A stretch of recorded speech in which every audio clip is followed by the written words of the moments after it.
All right, this is going to be a little bit of a different video from me. This is going to be my Burn versus Goblins matchup deep dive theory craft video, in which I kind of talk about one of the most common matchups you're going to face in Premodern playing either of these decks. Both these decks, Burn has like a 12% metagame representation. Goblins has, typically 10% at least. In the PSS this year, Burn played Goblins a ton of times. Every single time, except for like once, maybe, Goblins won. Going into the PSS, I was pretty public about talking about how favored I believe Burn to be. But there's some nuance there about how I approach and play the matchup. We'll go ahead and start with like the baseline. I had a poll on the Spike Colony Facebook group asking people who thought what was favored, and the poll was completely inconclusive. So very few people actually said the matchup was even, but most people said either Goblins was slightly favored or Burn was slightly favored, and just like an equal amount said each. So people have not sort of made their mind up about this matchup. So I wanted to make a video where I play the match a bunch from the Burn side just to kind of illustrate why I think Burn is favored. There's going to be other science happening at the same time. If I wanted to make a video about just the Burn versus Goblins matchup, then I wouldn't be playing my Burn list, which looks like this. I would be playing a Burn list that instead of 2 copies of Barbarian Ring and 2 copies of Sulfuric Vortex, I'd be playing 4 Urza's Bauble, and then I might play Shock instead of Seal of Fire, and maybe I'd play a Lava Dart main instead of the 20th land. That's what I believe to be like the stock Burn list. The sideboard's going to be Lava Darts instead of Earthquakes as well. That's why I have a 19 card sideboard here. This is like the testing sideboard. Pro tip, if you're on Magic Online and you're just testing with a friend, just put like 30 cards in your sideboard and try them all out over the course of testing just to save time. So already these 4 cards, instead of Bauble, have a reasonable influence on the matchup. At the start of my testing, I thought Sulfuric Vortex was just kind of a super all-star mega card, and that I always wanted 4 against Goblins. By the end of testing, I realized that I wanted 3, but the 2 additional Barbarian Rings were pretty meaningful. You really want to hit your land drops because you don't win on card advantage most of the time. You have some access to card advantage in the form of Sulfuric Vortex, sort of virtually with Ball Lightning and with Grim Lavamancer, but for the most part, you win with tempo because you're basically playing like all these cards are just like not including Curse Scroll, but all these cards are going to convert for more mana than they cost you, or at least even. And when we take a look at the Goblins deck and organize it by curve, you're just going to see a pretty stark difference. And of course, Fire Blast to end games is just extremely tempo positive play. But you do need to hit your first 3 land drops, and a 20 land deck does not do that really reliably almost at all. I did do some testing with the stock Burn list because my good friend Michael J. Flores keeps a stock Burn list and a sort of stock Goblins list in his bag. So if we're paper testing, I just use his list, and playing the 20 land version, getting stuck on 2 lands, I'd lose a lot of those games. In some of the testing games, I do get stuck on lands and still win, but in general, you benefit from hitting all your land drops. And that wasn't in the analysis about the difference. I've recorded this intro 20 times. This is new information to me. Initially, I was just like, every Burn list, my list isn't that different. I just run 2 Sulfuric Vortex and 2 Barbarian Ring, where people have 4 Baubles. So whatever my data I get from like game 1s really shouldn't be too different from the data that other people get. But then it turns out that 2 lands makes a huge difference. So you're going to see me win a lot of games. You're going to see me win a lot of matches. I didn't do the official numbers, but it's going to be something around like 80%. And I don't think anybody has Burn as an 80% favorite. Do I think that Sulfuric Vortex and Barbarian Ring is giving me Barbarian Ring and Sulfuric Vortex is giving me a like 25% edge. So instead of 85%, I would be getting 55, and it'll only have a slight edge. Like, well, probably not that much of an edge, but it's substantial enough that like if you're watching this video and you don't want to play Laney Burn, that it'll you know, this is, if you don't want to play Laney Burn, you know, you can still use some of the you know, you can at least use some of the approach. Biggest approach being that I don't side out Jackal Pup and on the draw or on the play. Just keep Jackal Pup in. When mana spells are broken, you're going to see that in the testing. Talking about the Laney Burn deck, I also play Earthquake in the sideboard. I'm going to track which games Earthquake would have won, Lava Dart would have won instead of Earthquake, and either would have won. For the most part, if you have Lava Dart instead of Earthquake in the Goblins matchup, Earthquake is like obviously so much of a better card. It lets you catch up. It gives you card advantage. It still deals damage to your opponent. It's good in other matchups, blah, blah, blah. But for the most part, you know, you're still going to get there a lot of the time with Lava Dart. In fact, I think there's only 2 games out of, you know, probably 10 or so in which a Lava Dart or an Earthquake would have won me of the game where a Lava Dart didn't. You know, Lava Dart is extremely good in the Burn Mirror. I'm not going to argue that. Obviously, Lava Dart is nuts in the Burn Mirror, and if you expect a lot of Burn Mirrors, which, you know, more or less you should, you know, there's really good argument to be made for Lava Dart. My argument is that your Burn Mirrors should, you know, look like 2 people playing what I believe to be the best 75, you know, which is all of these without the Lava Dart. And then, you know, if some wise guy wants to roll up and play a Lava Dart, then, you know, you just hope not to face them because they're going to lose more matches against non-burn opponents than you will, because you'll have Earthquake. So, you know, that 5% might make the difference if both you and Lava Dart guy play against Goblins round 1, or, you know, a deck like the Rock, which Earthquake just almost completely changes the paradigm, because it just gives you this like inevitability to just like this big turn where you can kill a bunch of Balos and call the herds and whatever. Sulfuric Vortex also bad in the mirror and just great against the Rock and decks like Goblins and decks containing Survival of the Fittest. That is conversation for another video. If you follow my content, you know that I love Sulfuric Vortex, and I think it's pretty much a game changer. I think it's better than Ball Lightning. But yeah, as far as it just pertains to Goblins, we're just going to be citing out 1 copy of Sulfuric Vortex and 2 copies of Ball Lightning, basically lowering our curve, or not lowering our curve because we're boarding in Earthquakes, which are going to be cast for 3 mana most of the time, but maintaining our curve because curve's the most important. And the only other analysis is that this matchup looks simple, but there's actually a lot of nuance. A lot of decisions to be made on behalf of the burn player. Like I said, we're playing these sort of split cards that are both operate as Swords of Plowshares effects and face effects. You're going to have to make a lot of decisions about how and when to use your burn and what to use it on. It's the most important part. So, you know, I'm going to jump over to the Goblins list and talk about the matchup a little bit from the Goblin side. Goblin side, pretty stock stuff. You don't always play the 4th Siege Gang Commander.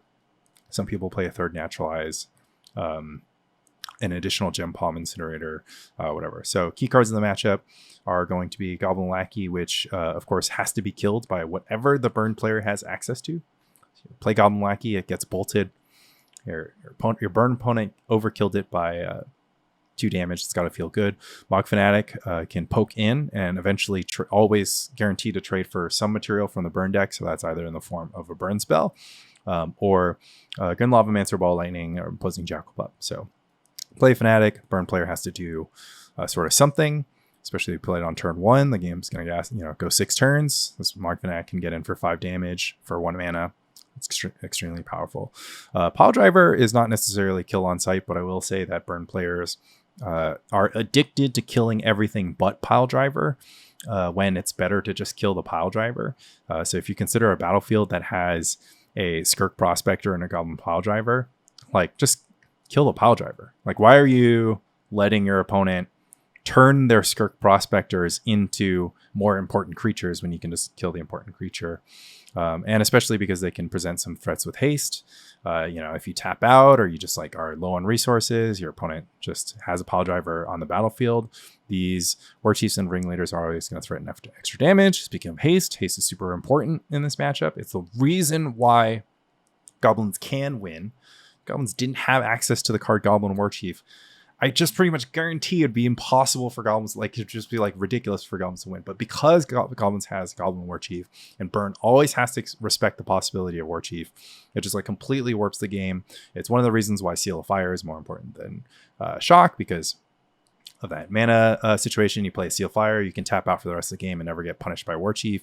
Sort of inversely, if you're playing Shock in your hand, you just have to leave up mana every single turn because your opponent might just go War Chief pile driver, or just really War Chief anyways, get in some free damage, force you to have to kill it or kill them. Completely rocks the matchup. Goblin Matron, super sneaky one. A lot of people point to Ringleader. Ringleader is kind of the obvious one. You play Ringleader and then you get all this card advantage, and Burn all of a sudden is like spending 3 cards to deal with the value generated by 1 card. And there's a little bit of tempo attached with the 2/2 haste. So sometimes Burn will have traded all their cards for your Ringleader, and you'll still have gotten damage in. Favorable exchange for the Goblins player. But Matron is actually the sneaky, super powerful card. A lot of people sort of were just automatically getting Ringleaders with their Matrons because they're like, well, Ringleader's so good, so Matron's good because it gets Ringleader. But the sneaky thing is a 1/1 is just perfectly good enough tempo. Like 1/1 blocks Jackal Pup, soaks up damage, gets in for damage. It's like a nice little spec of value that can actually change the course of the game. But grabbing the Mog Fanatic and all of a sudden having 2 1/1s plus the Mog Fanatic ability in the bank spread across 2 cards is super good. We saw this in the Misty Mountain finals last year. Ethan Polger just completely tunnel visioning on only grabbing Mog Fanatics, and you can see Aaron Dix sort of struggling to deal with that, because if the Mog Fanatic is always on the battlefield, the Goblins player is never vulnerable to Ball Lightning, and they can cook. For the most part, against non-Earthquake wielding Burn opponents, Siege Gang Commander is just going to equal a win the following turn. Good news is Burn player has to play 5 lands and cast Siege Gang Commander and not die the turn they cast it, which is kind of a tall order. So while this is a great card against Burn, I don't see it as too key in the matchup, because for the most part, it's just decided like, maybe both players are going to be like down to like sort of 0 resources, and then Goblin still has some life to work with, and then they'll get the Siege Gang Commander, get the untap the next turn and win the game. But these decks are very good at sort of okay. I mean, I was about to say that good decks are good at trading resources, but as you'll see from the gameplay, there's just really isn't too many spots. It happens sometimes, but there isn't too many spots where like it's just like CGing I win. Part of that is because I have Earthquake, but yeah, for the most part of that, I think that the Burn approach of making the game all about using mana efficiently kind of makes Siege Gang Commander a little bit less enticing. Port versus Wasteland doesn't come into play as often, but you'll see Fran has ports, and I play against Will, who's using Michael J's list, which has Wasteland. So you'll see a slight difference in vibe there. Sideboard, you don't really touch any of these cards. You just want Pyrokinesis. Pyrokinesis is an awesome way for you to steal tempo back. 0 mana spell, you have plenty of cards, but you need mana. You need to be able to trade for Burn's mana, and as a result, that's why I board out most of my Ball Lightnings on the Burn side, because it becomes much harder to land a Ball Lightning. And from the Burn side, you just never want to open yourself up to a 2-for-1 with Pyrokinesis. So, kind of a fun dynamic there where Goblins gets to threaten Pyrokinesis. I recommend playing 4. The stock is to play 2 or 3. I think 4 is just super good because this card just I don't know. It makes you just an incredible deck against opposing creature decks, and it just gives you tempo in a deck that is really just spending lots of mana all the time. These like you don't think about it that much because you're just like, oh, Goblins creatures beat down. But like this section of the deck, like this, there's not a lot of decks in Premodern that play 16 spells that cost 3 mana or more. Like it's like this is nearing replenish levels of high mana curve. So Pyrokinesis is super good in Goblins, especially good against Burn. And because of that, you're going to see in my post-board games that I'm very cautious to put greater than one creature on the battlefield at a time to make it so that Pyrokinesis never gets full value. Because, like I said, it's a game-winning play if you do. Other stuff, untapping with Grim Lavamancer equals win. Most people who've played the matchup should have experienced it. Curse Scroll can take away games, but 3 mana is a lot to be trading. All of a sudden, like I said, game's about mana advantage. You can sort of generate card advantage with Curse Scroll, but you're really trading down in a lot of spots all of a sudden because you're paying 3 mana to deal with threats that cost, sometimes 2 mana and or less. And also, you just don't want to have an empty hand. Like being empty-handed against Goblins is really, really rough. And but yeah, you can see for yourself in the games, stuff like that. And then there's been talk about whether or not you want Price of Progress. I like Price of Progress. It's a 2 mana spell. Most Goblins decks play roughly 11 non-basic lands that stick around. Sometimes they play Wasteland, so Wastelands don't like to stick around.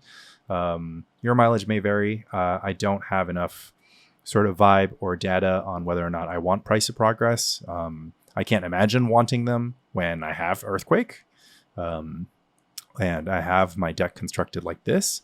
But if your deck has 20 lands and has baubles and stuff, one thing I wanted to note about bauble is that generally speaking, a lot of people like to have instants to go along with their bauble gameplay. So that's why they don't have Seal of Fire.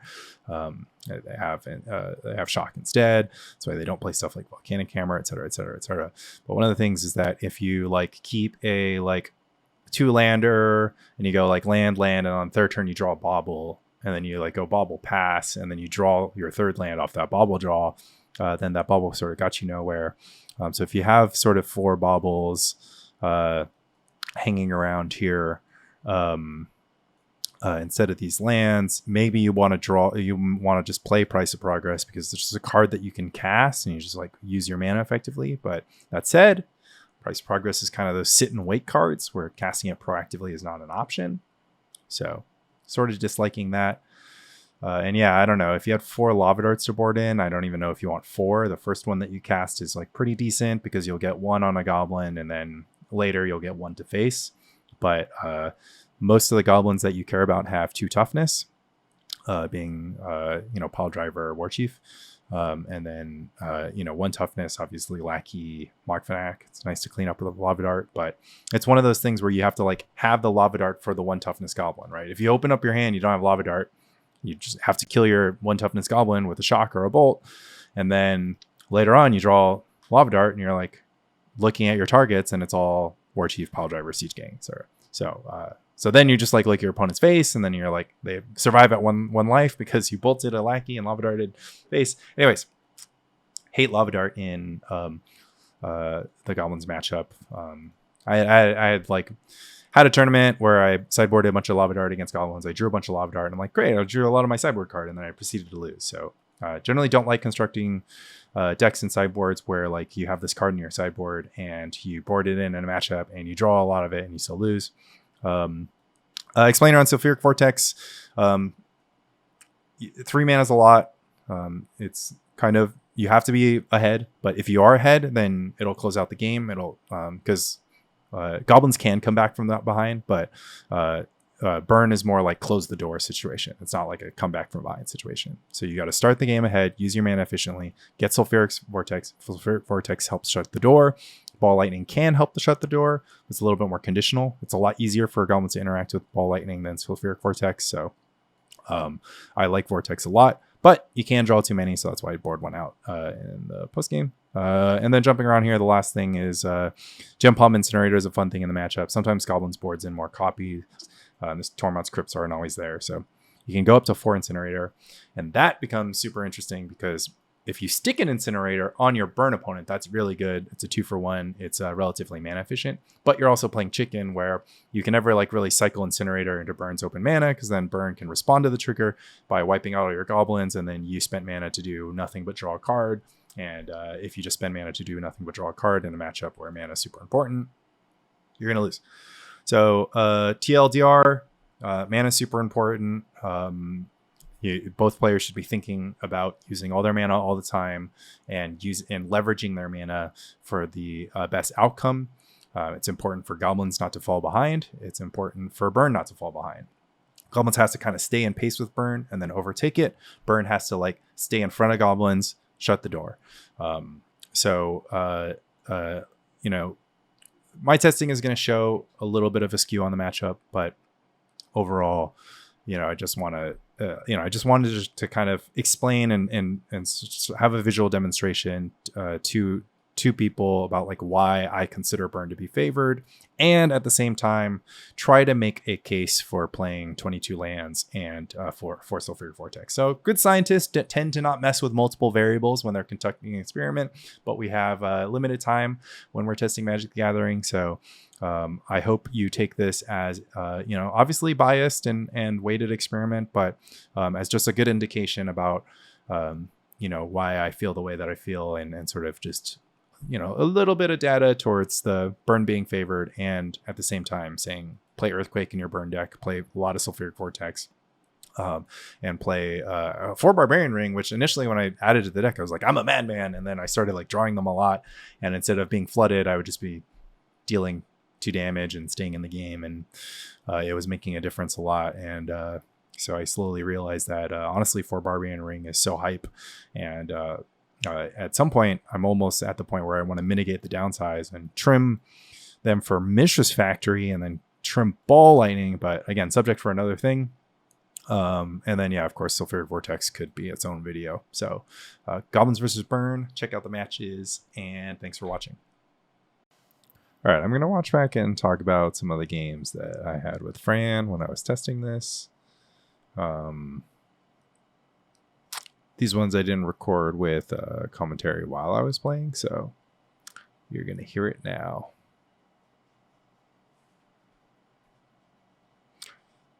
All right. Super awesome starting hand. We're very likely to basically run away with this if we find our second land, and even if we don't find our second land, we're going to be in like great shape. Fran has an awkward start with just Wasteland, and I'm starting on Grim Lavamancer here because the possibility of like drawing a land or fetch land and then following up with being able to kill something with Mog Fanatic and then hold up the Grim Lavamancer activation is pretty tasty. So like I said, I think in the intro that if you ever have a Grim Lavamancer that isn't summoning sick, you'll just win the entire match against Goblins, or the entire game. Given my belief in that, it just like puts him in an impossible spot if like going into his turn 2. So Fran's mana here is super awkward. He couldn't play a turn 1 Mog Fanatic on the play because his red source was Mossfire Valley. So, already we're kind of in an atypical state. Goblins on the play didn't get to play something turn 1. They only played a 1-drop on turn 2 and then turn 3. This Matron is going to help Fran sort of claw back into this game, but so here the best play is I have a few things to consider, but one thing to note is that Mog Fanatic shooting Goblin Matron is basically the same thing as forcing Goblin Matron to block Mog Fanatic. And the main consideration is if I want to use the Seal of Fire to clear out the Goblin Matron and then force Fran to make some decisions next turn about how he's going to use his own Mog Fanatic. I actually think looking back that trading than having Seal of Fire up might have been better. So having this Mog Fanatic on the battlefield isn't that exciting, knowing that I'm basically going to give him a free chump block and trade with the Jackal Pup. And then I overkilled the Goblin Matron by 1 damage. On the other hand, Matron would have blocked last turn and then been able to... If the Matron blocked last turn, then I wouldn't have the creature in play for the next turn. But yeah, I think a Seal of Fire on this battlefield would be better than a Mog Fanatic, especially knowing that a Mog Fanatic is coming for me.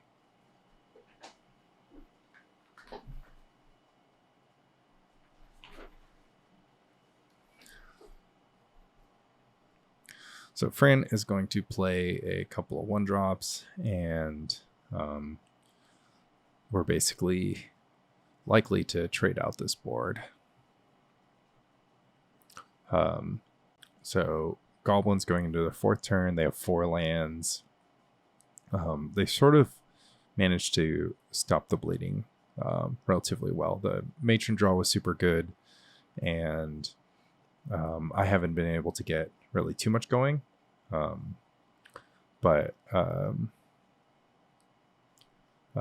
Fran's down to 3 cards in hand. He only has 1 painless red source, and his mana is a little awkward. So, there's still stuff going on. But obviously, drawing my 3rd Pyroblast isn't what I'm looking for. So here, because Fran has the Mog, he can just, make things happen in the way that he wants to. So rather than giving him some optionality of untapping and drawing with Skirk Prospector on the battlefield, I can at least force him to make a decision with his Mog Fanatic and then decide what I'm going to do with my Mog. And so we're just going to clear out. So 18, 16, Fran with 4 lands and 4 cards. I have 2 lands and 5 cards. Already the Goblin Matron kind of making an impact, right? Because it traded with a piece of material, which was my Seal of Fire. But yeah, looking back, I think a Seal of Fire in play here just would have been a lot better. But this Goblin Ringleader is going to open the door for me to be able to connect with a Ball Lightning. And I'm going to most likely choose to trade an Incinerate for this Ringleader, because if I don't trade the Incinerate for the Ringleader, well, actually, I can start doing math, right? So if I Incinerate face, I can put them to 13, then Ball Lightning him down to 7, and then 2 lands or a land plus burn spell gets there. And so with 18 life, even though this Ringleader isn't that threatening, even though this Ringleader is going to deal more than 3 damage to me, I think this triple Fire Blast hand is basically indicating to me that the only way forward is to kill Fran. Basically just a play that only works if I top deck the mountain, because now that Fran has Mog Fanatic, he is never under any threat of getting hit by a Ball Lightning except for that turn. That was like the only turn the entire game so far that he wasn't, he didn't have insulation against Ball Lightning. So here he's just not going to be fast enough by, probably 1 turn. I don't think prioritizing this, well, I guess he didn't want to take a damage to his Carplusian Forest. So yeah, but pretty easy. We're going to double Fire Blast, and then that's going to be the game. And then Fran had to leave. Jump into watching a full match with Fran. And here we're on the play this time. And so this is going to be a game 1. And we are opening once again on Lavamancer, which once it is unsummoning sick, it is going to dominate the game. And unluckily for me, Fran had the answer. But I have a great hand. I have access to Sulfuric Vortex, and I have a bunch of sort of chunky burn spells, which can deal quite a bit more damage. Like my hand represents a pretty awesome amount of damage. But Fran's got the port start to disrupt my plans for either having Vortex or ball lightning on curve. So, with no Goblin Pile Driver to worry about, or Goblin Pile Driver available, the port offering Fran a turn 2 play where Wasteland might not have. And I think it's super relevant. Like, imagine I had a Sulfuric Vortex in play this turn. I could just untap, kill the lackey, and just keep cooking. But yeah, unfortunately, Fran with no Matron or War Chief on his own turn 3 is not great for him. And then, yeah, this Vortex is just like an unreal amount of damage represented, especially considering that I have just 11 from hand. So 11 from hand, I just need to survive, a few turns, even if I only drew mountains for the rest of the game. So yeah, Fran gets in with War Chief. I am going to draw a Jackal Pup, which is not the most exciting thing, but it's a play. It's better than drawing a mountain that turn. I basically made a mistake here. When Fran was tapped out, I should have bolted the War Chief. So you should never let the Goblins player untap with the War Chief. Waiting till upkeep doesn't get you anything. And so because of that, I don't have a Jackal Pup where I might have. And it's gonna be an oopsie.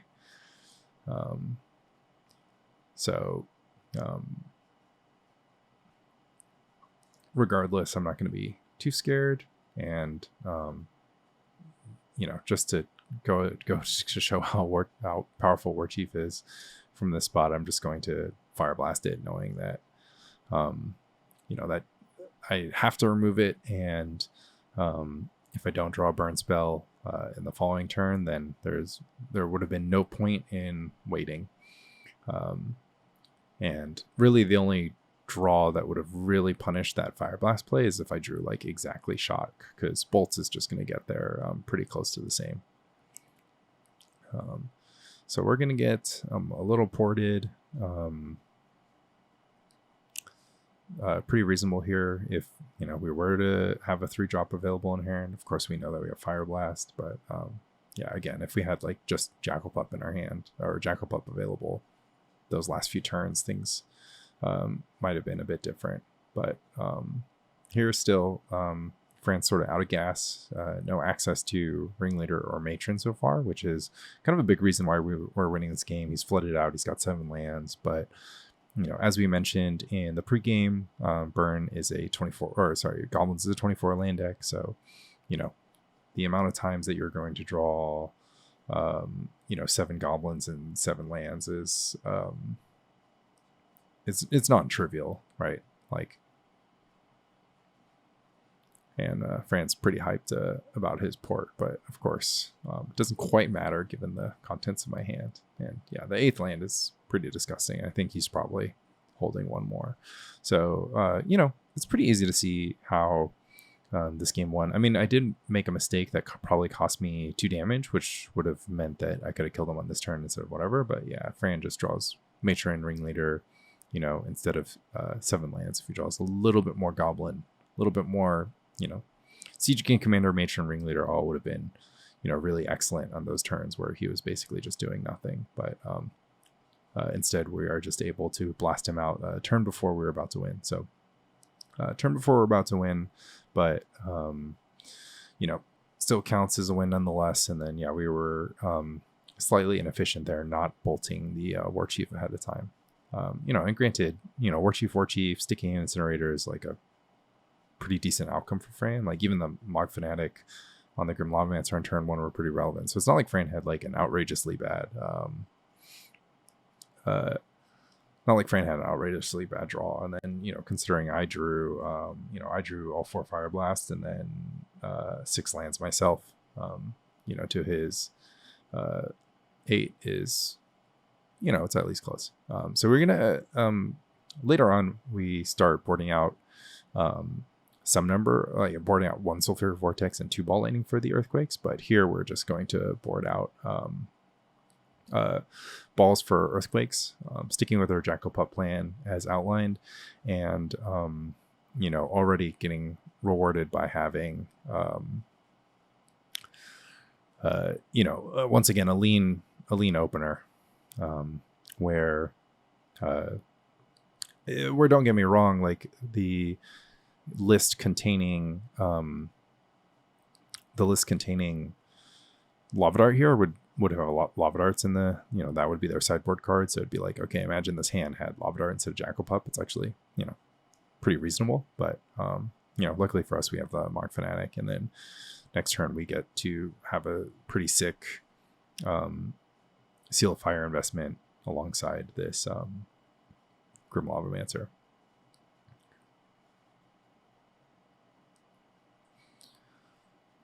So yeah, the plan is to seal the Mog, make sure the Mog doesn't get any value against my Grim, and then hope to stick the Grim. Of course, Fran does have the Incinerator, so once again, another game in which we do not untap with a unsummoning sick Lavamancer. But we are pretty happy if we can, of course, get Sulfuric Vortex down. But a little bit of stumble, Fire Blast flooded, Vortex flooded.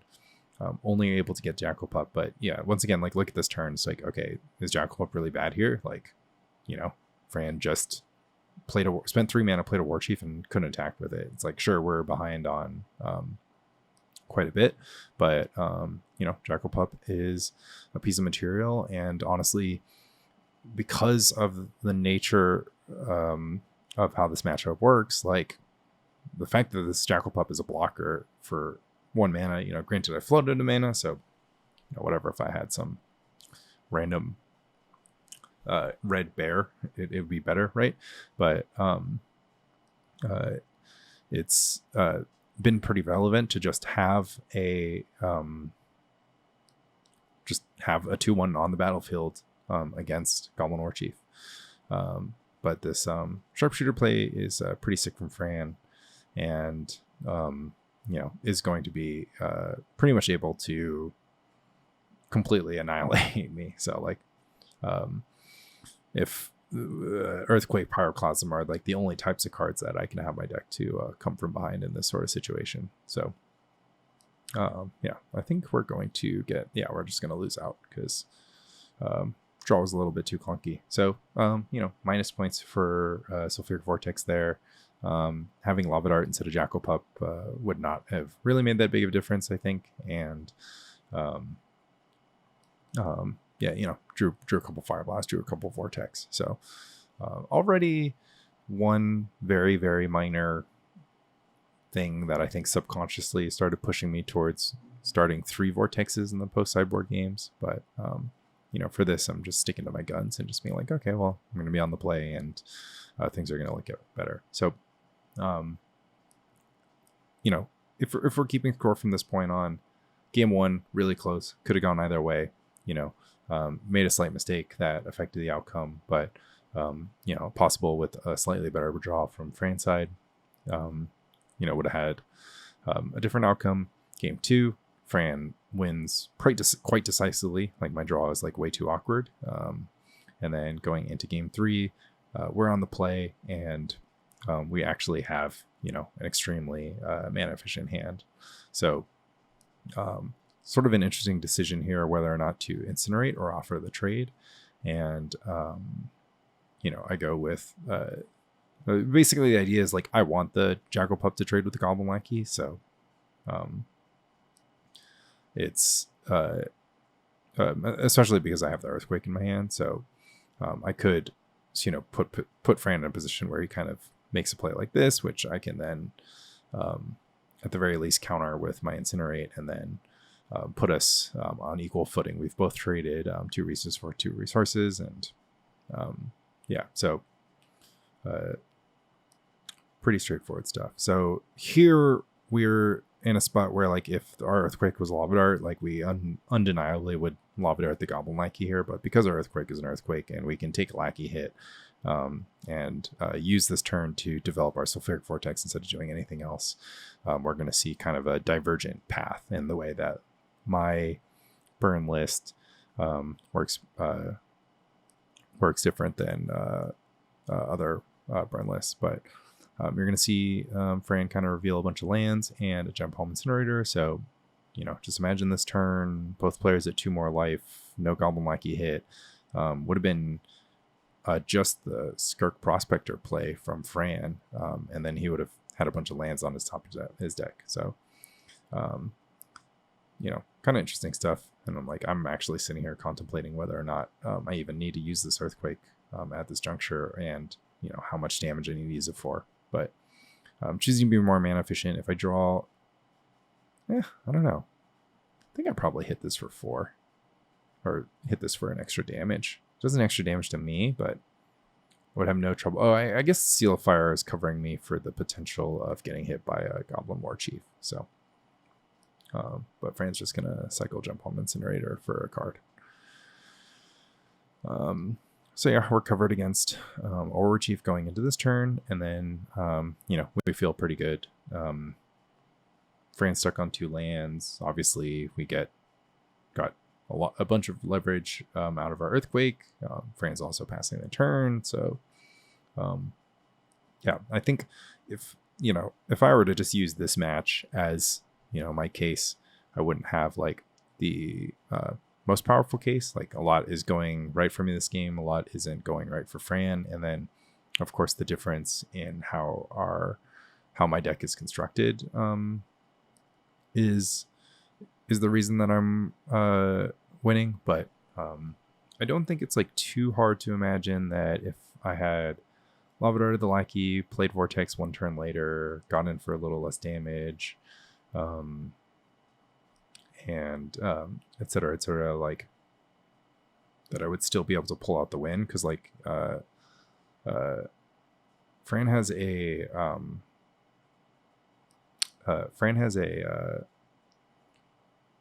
got a Ringleader that he just simply never would have been able to cast.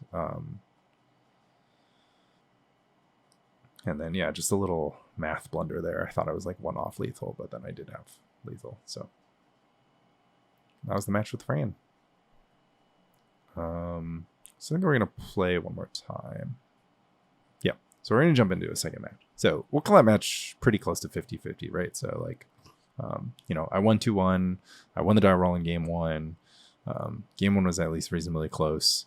And then I'm just noting here that for testing purposes, I should probably let Fran take the play, but it's fine. Sometimes he'll win the die roll against Goblins. And if I win this game in 2 games, then it won't matter, right? Kind of an interesting spot where I can choose to develop Curse Scroll, or I can try to sink that mana into Incinerate. So I kind of think Curse Scroll is the best here, because obviously I can still cast Lightning Bolts, and if Fran just plays Goblin, or just doesn't play anything on turn 2, then I'll have done nothing with my mana, and then I could think about incinerating Face, but that, even that's not that good.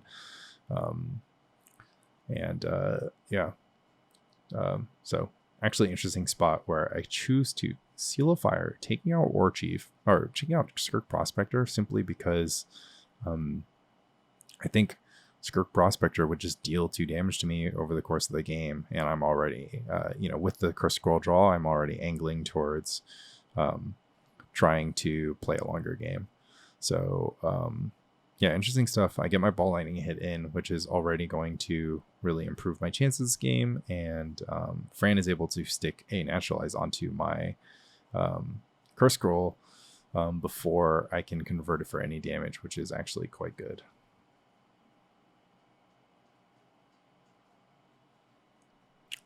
So not a great position for me. Fran is pretty able to scale from here, and he's at a healthy life total, so I'm forced to play in sort of the creature removal mode without any card advantage resources, right? So even though this Ball Lightning got in for 6, I'm much happier if my Ball Lightning was a Sulfuric Vortex that could cook while I devote all of my top decks until the last one towards Fran's battlefield. And here Fran is basically asking me if I want to deal, trade 1 damage for 1 damage. And I think it might have been better to just have a Mog Fanatic in play.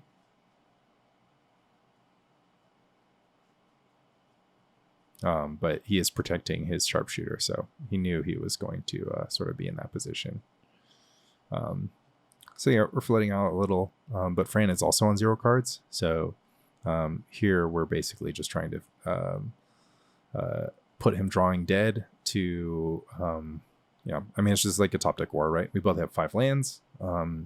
Fran has been slightly more card advantageous, where I had a Ball Lightning where I could only trade for life points. Fran has had a sort of more consistent resource in the form of Goblin Sharpshooter. And then I'm going to make a somewhat weird decision to thin my deck instead of saving myself 2 life. And Fran hates that decision. And I think it's super reasonable to hate that decision.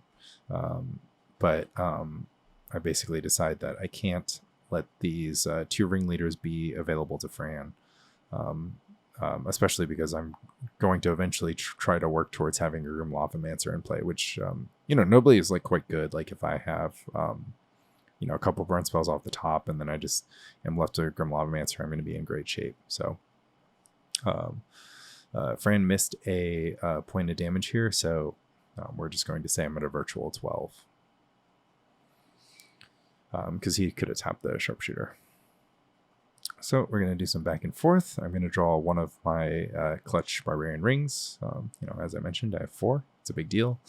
And hopefully after bolting this Fanatic, I'm going to untap with a unsummoning sick Grim Lavamancer for the first time ever. And drawing the second barbarian ring here is super sick, and a reason why you kind of want a lot. I think maybe 4 is too many, but 3 seems like mandatory from where I stand. But yeah, party's gonna be over. Goblin Matron for Goblin Incinerator. Jump Palm Incinerator is gonna do the necessary work. Although it is kind of interesting how we're going to play a game of chicken here where Fran can't actually cycle this Gem Palm until he presents a second Goblin. But Gem Palm's like pretty good value here. It's pretty guaranteed to eat this Lavamancer, and Mog Fanatic just would have been a 1-for-1, so this Goblin Matron's going to kind of turn into a 3-for-1 virtually. Question is if he has time to do all that, which some may argue that he wouldn't. And then the other question is like, okay, well, did he count too much on the possibility of top decking a Goblin this turn when he really needed it to make this play happen? But here I kind of get to choose to get a virtual 2-for-1 by blocking with this Grim Lavamancer. I know that the activation is under a ton of pressure, where if Fran has a Goblin, this is basically a mistake and he should just be killing my Lavamancer pre-combat. And if Fran doesn't have a Goblin, then we're just going to be kind of playing chicken, and I'm going to be taking this like sort of free damage every turn. So I get to squeeze an extra life point out of this Grim Lavamancer through this sort of game of chicken. And yeah, now it's a race. I just need to draw burn. So remember, I'm at 7 effective. Fran sticks the Naturalize, gets in for 2. It's actually very interesting that the Vortex arguably could have been working in his favor. And then just remember, I'm also at a virtual, so I'm at a virtual 5 now. But I could have been at a 7 if I'd never cracked a fetch land. So, who knows, maybe if I did crack the fetch land, I wouldn't have drawn those straight barbarian rings. But yeah, so we're in a kind of a scuffed game. Fran's got kind of a reasonable clock. I've got, a Grim Lavamancer, which is going to be lethal with any bolts off the top. and it's going to come down to the wire in this game one. And yeah, obviously a haste goblin there would have been big. It would have forced the block from Grim Lavamancer, and then even Mog Fanatic would have put the game away. And we are not going to draw out yet, so I actually have to decide what I'm going to do with this Curse Scroll. If I want to go for the throat, I'm dead to Siege Gang Commander. I'm dead to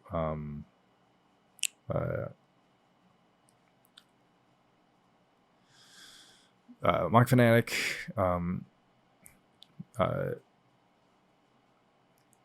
I mean, okay, let's clarify. I'm not necessarily dead to those cards.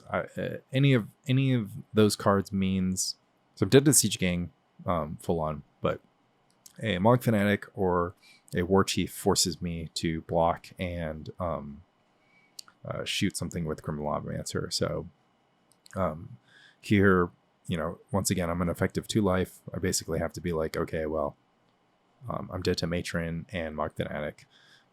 Do I block and kill, or do I send the damage at face to make it more likely for me to win if I draw exactly shock? And because I have to block, right? So I am an effective 2.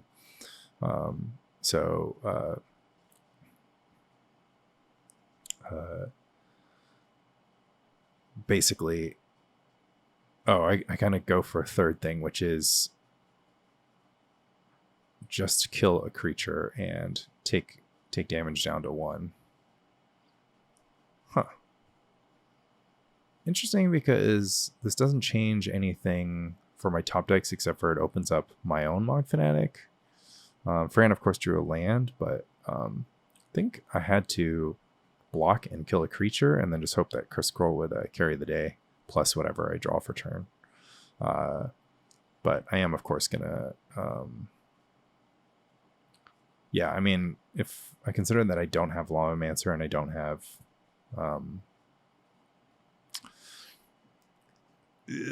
like, I could have traded Lavamancer for Matron that turn, and then I would have just been like scroll face plus whatever I top deck. So this was like a slightly greedier play, because this was worse against Fran having drawn a Goblin the previous turn, I think. And we don't get to see my top deck. So again, same old sideboarding plan. Balls out, Earthquakes in. And same deal. We're going to have a relatively mana efficient start to the next game.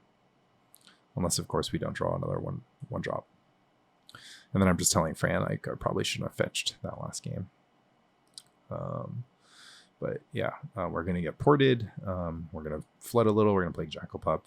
Fran's going to respond with the Mog Fanatic, which is super timely for him. And then this port disruption is going to be very relevant going into my third turn, where I'm going to lose a mana because of it. So attack, trade, seal fire, Fran, Goblin Lackey. I don't have to kill the Lackey now, except for if I want to be covered against potential Gem Palm Incinerator. And then here, Ball Lightning is going to be... Okay, so decision is between Ball Lightning, where if Fran has Pyrokinesis, Ball Lightning gets completely blown out, versus Sulfuric Vortex, which is guaranteed to do 2 damage because Fran doesn't have the 2 mana open to cast Potential Naturalize. Go for the Ball Lightning. I think either play would have been fine. One thing that's important is Ball Lightning always gets in for 6, and Sulfuric Vortex gets in for a number depending on how many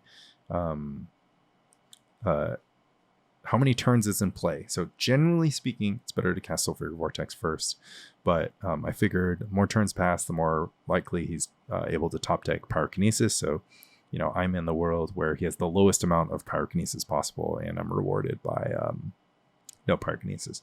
And that Earthquake definitely wins me the game here. So we're going to say that this is a game where the Lava Dart list was very unlikely to win. Yeah. Earthquake win here. Don't remember if we play game 3, but yeah, just too far ahead. Too hard for Fran to catch up using all of his mana.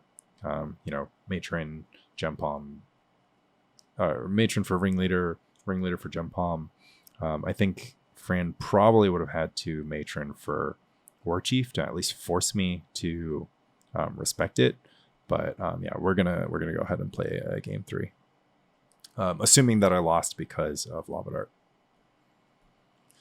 And we are going to game 3 on the play with a very loose one. 1 land, only 1 piece of 1 mana removal, and just a couple Jackal-Pups.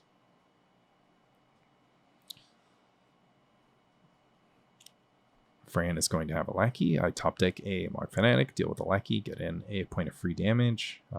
Pretty solid outcome for me.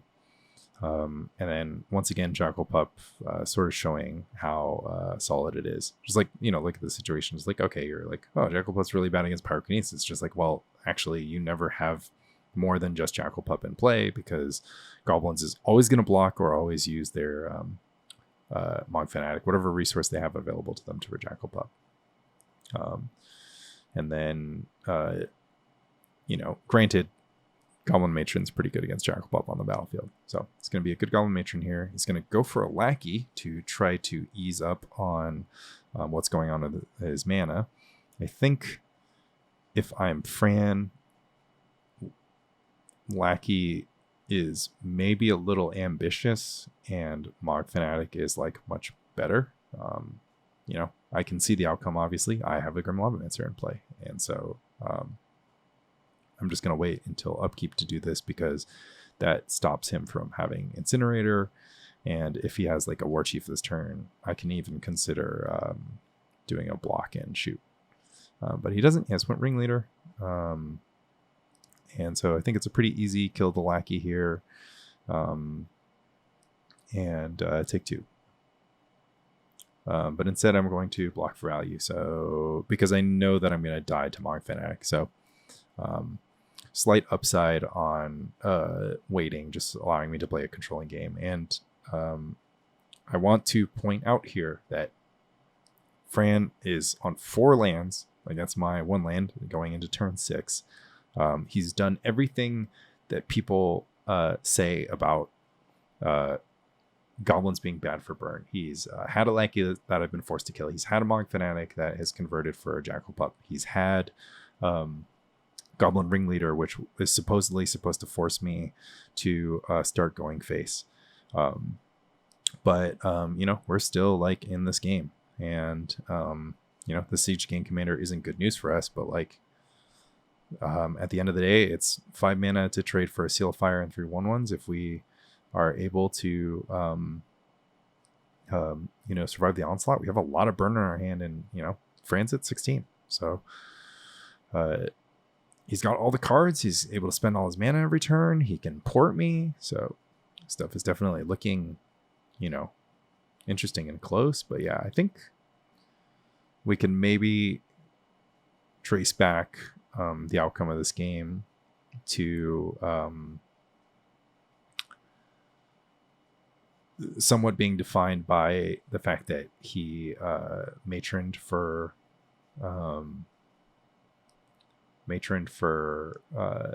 Lackey instead of matroning for Mog Fanatic, even though I had nothing available for him to Mog Fanatic.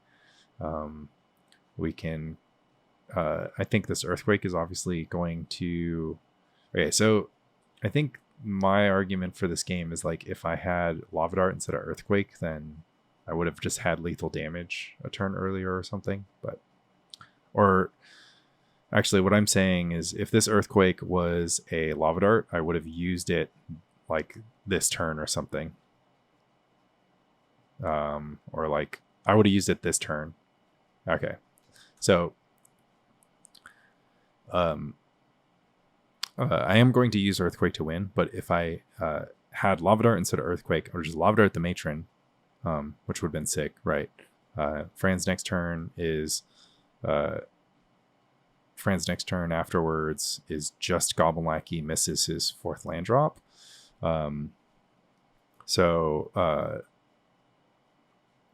From here I'd have a Jackal Pup in play, and things would just be like a lot different. I would have just gotten in much more damage. So, flash forward to where we are now.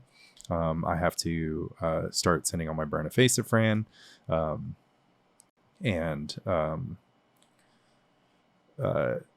kind of on a 2-turn clock. We kind of have to draw sort of good. And I think, with Fran at 2 or 4 less life, I have it locked up with Lava Dart, right? So if Fran's at 2 less life, just because of that one turn where I would have cast Lava Dart, gotten in with Jackal Pup, instead of trading Jackal Pup for Goblin Matron, I can just Fire Blast, Bolt, and then with a Mountain next turn, I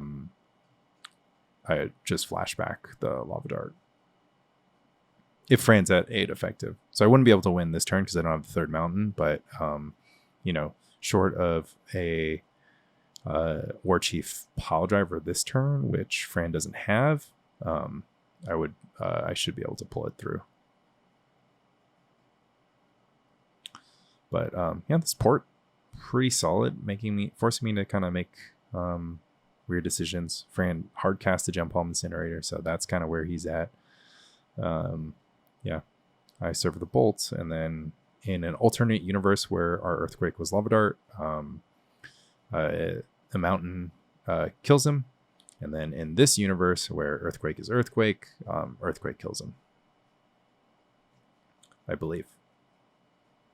Yeah, so again, this turn, Fran at 2 less life because I got in for Jackal Pup. I would have just been Fire Blast, Flashback Lava Dart for the win. Instead, I'm going to Fire Blast instead I'm just going to Earthquake for 1, clear his board, and combine Sulfuric Vortex and Fire Blast for the win. Or combine, sorry. He got the port off on me, so I'm going to combine Burn Spell plus Fire Blast for the win.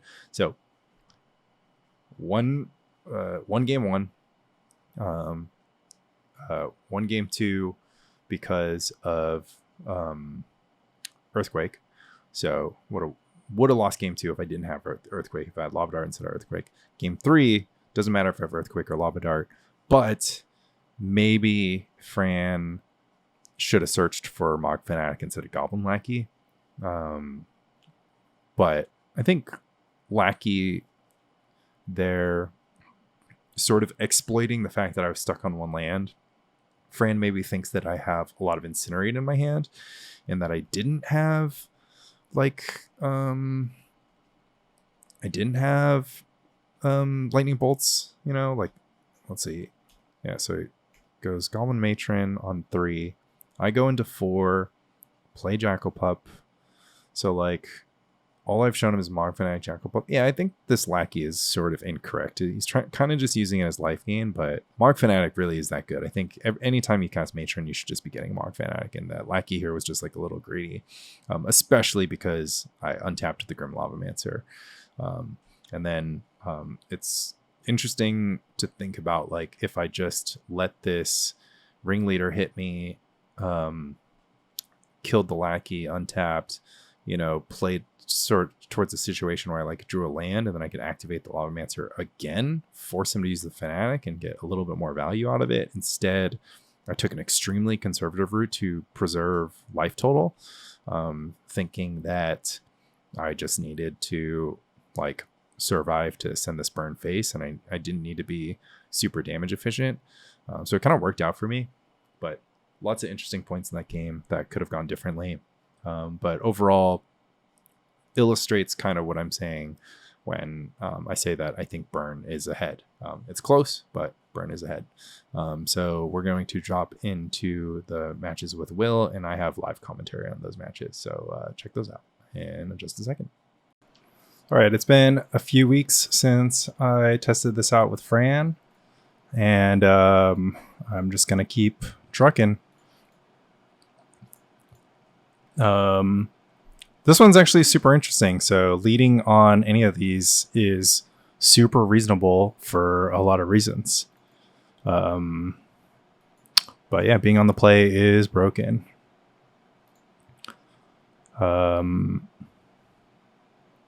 So against every, I think Pup still has insane upside because just the 2 damage in is going to be awesome. Against a Lackey and against a Mog, I'm okay to end the next turn with a live Lavamancer and a Mog Fanatic. So just going to take the most aggressive line here. And just like imagine this is like a post-board game. Like, is Pup really bad here? Like, thinking about boarding out Pups is just like, okay, well, this can get Pyrokinesis for 4 in a post-board game, but otherwise it's probably still fine. So even if Hearst has his own Fanatic, he's in a world of hurt. Because neither of these are good. Well, both of them are good Fanatic targets, right? But this is what being on the play gets you. It's like I have 11 damage of burn in hand, and I have 4 damage on the battlefield. Lackey's fine. Lackey Prospector is also fine. All right, if we draw a land, I'm just going to clear the way. Oh, drew a Lightning Bolt. Changed my mind. I'm actually just going to do all the burn to face. I can pretty much race anything. The Skirk Prospector is kind of annoying, I guess.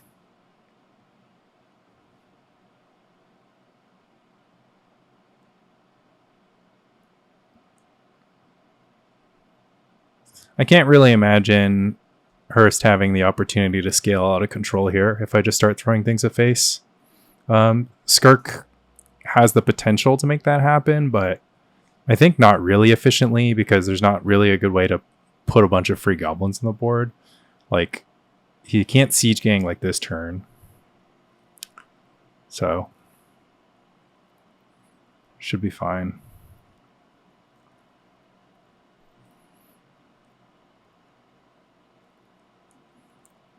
Matron's fine. So Matron can just be a 3 mana Mog Fanatic. It's kind of funny, actually.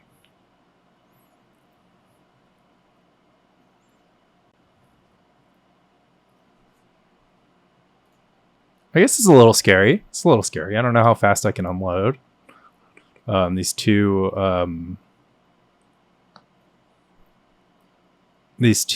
Incinerates are actually kind of awkward. So yeah, I've got 13 damage from hand and another 2. So I just need to find 2 more damage. Tap this Grim Lavamancer twice, or try to get in with the Pup. So yeah, 3 mana Mog Fanatic. Fine with that.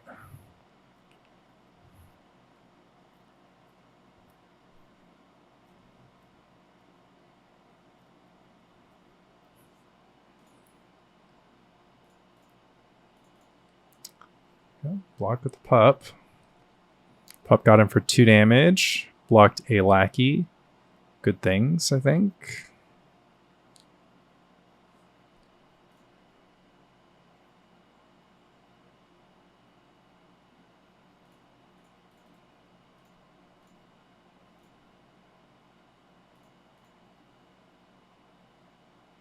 Faces the place.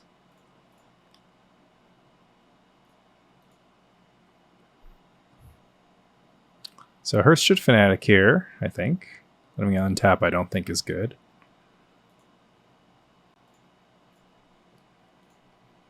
Pup is good.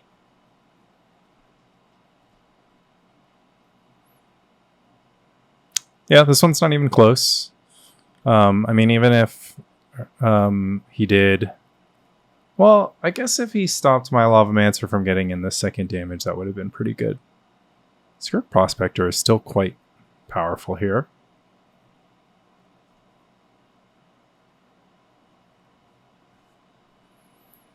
It's a pretty common trade. It's like the most it's going to get under most circumstances. So,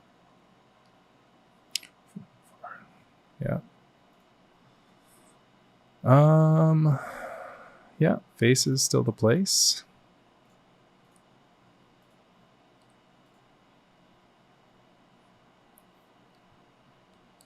Siege Gang Commander into War Chief Pile Driver maybe gets me. Otherwise, I have all the damage I need in my hand. Still declare blocker's face.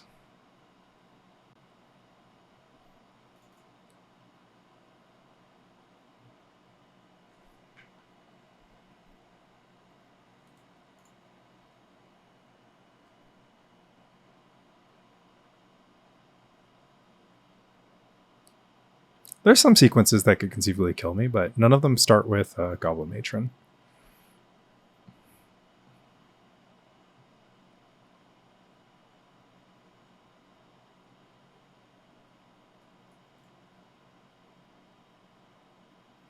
So yeah, I don't agree with the Mog Fanatic on this particular turn because you're just going to trade the Matron for the Jackal Pup, so...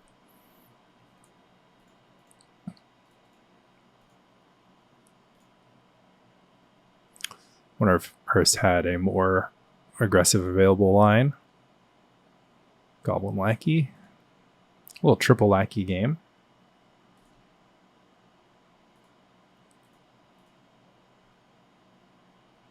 We have exact lethal.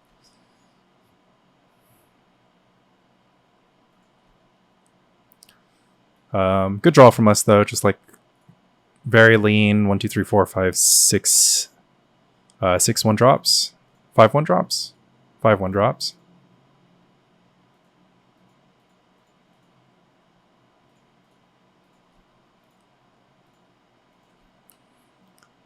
And drew the Fire Blast and had plenty of face burn. Didn't draw anything extra. Didn't draw like an extra mountain. Nothing mattered.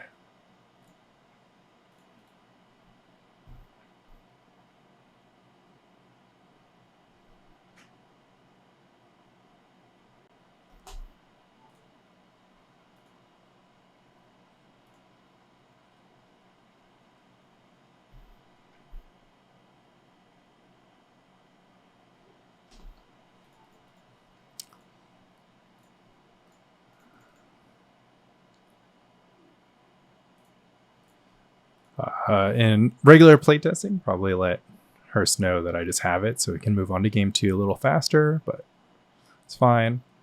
It's our first game, so we'll stick with our Earthquake plan once we find our Earthquakes. Earthquakes for 3 balls. Be interesting to maybe leave 2 ball lightning in.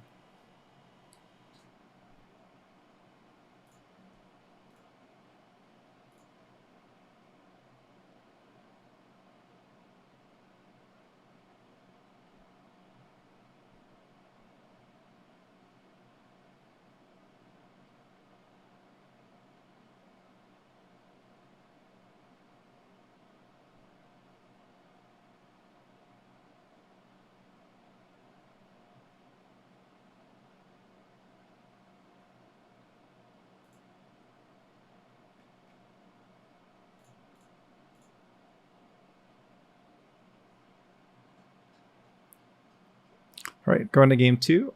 Hearst on the play. This draw was pretty efficient too. It had a lot of one mana goblins. Those aren't bad. Okay, it's a playable hand.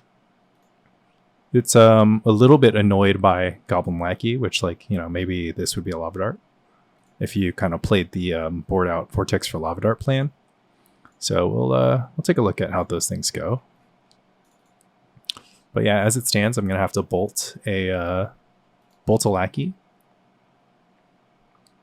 So don't like bolting lackeys. Yeah. Hopefully I draw a Seal of Fire or a Mark. Ooh. That makes things spicier. So I can just let this lackey hit me and Earthquake for 2 on turn 3.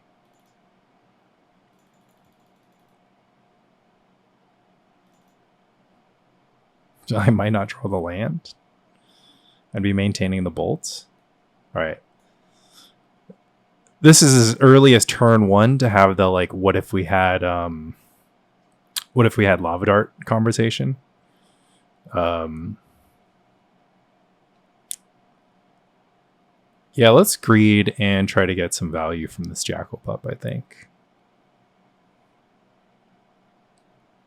I guess because I have the Vortex in my hand and I'm going to deal damage to myself with Earthquake, I should probably just bolt this Lackey.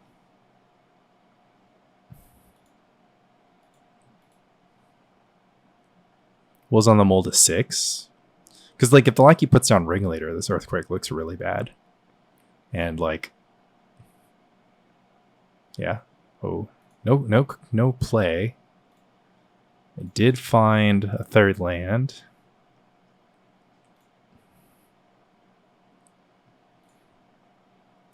Alright, I'm just going to play Grim Lavamancer, and I'm not going to play Jackalpup. Because I cannot afford to get Pyrokinesis here. Be like a little bit too powerful. The board size is still small. And the board size can continue to be small. Thanks to this Lavamancer. Produces a pretty overwhelming advantage. Oh, War Chief is annoying. But I can take 2 damage on the chin. So if I did have the Jackalpup in play, things would be a lot better, but also riskier.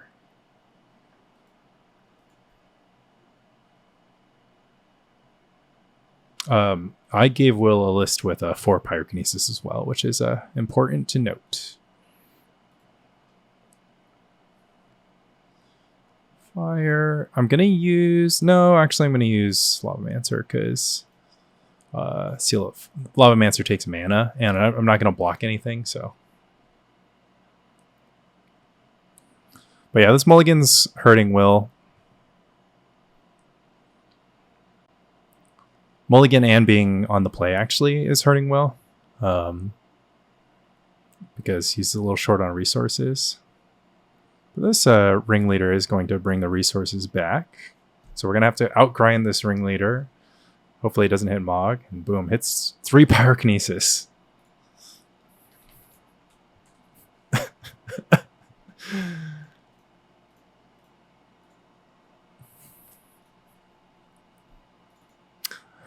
This is what we call in poker. We call this the concept of blockers. I am now quite confident that Will doesn't have... Oh, Wooded Foothills is savage. Now I get a Ball Lightning.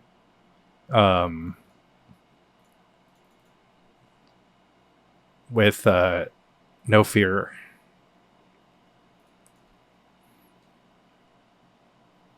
See if he has the 4th one in hand. He doesn't. Yeah, we're going to go and live in a Ball Lightning free world here. But yeah, this one's not going to be even close. So 2 games not even close, and Mulligan having an effect. But yeah. Matron for Mog is going to be too little too late, I'm pretty sure. Pretty sure.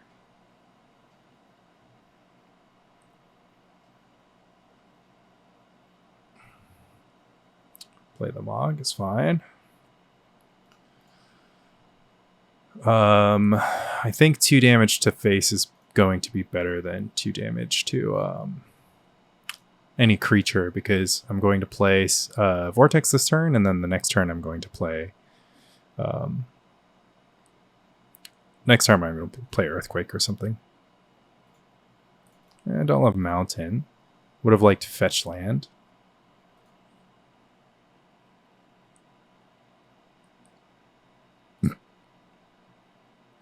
I guess I should Sandbag Mountains. It's hard to say.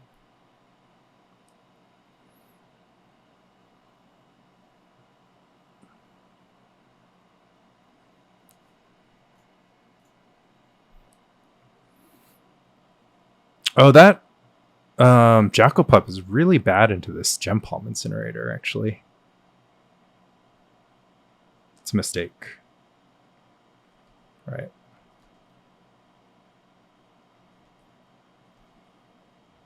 Yeah, Gem Palm Incinerator is going to be really good here. And then I'm going to have to sandbag a little bit of damage, and then...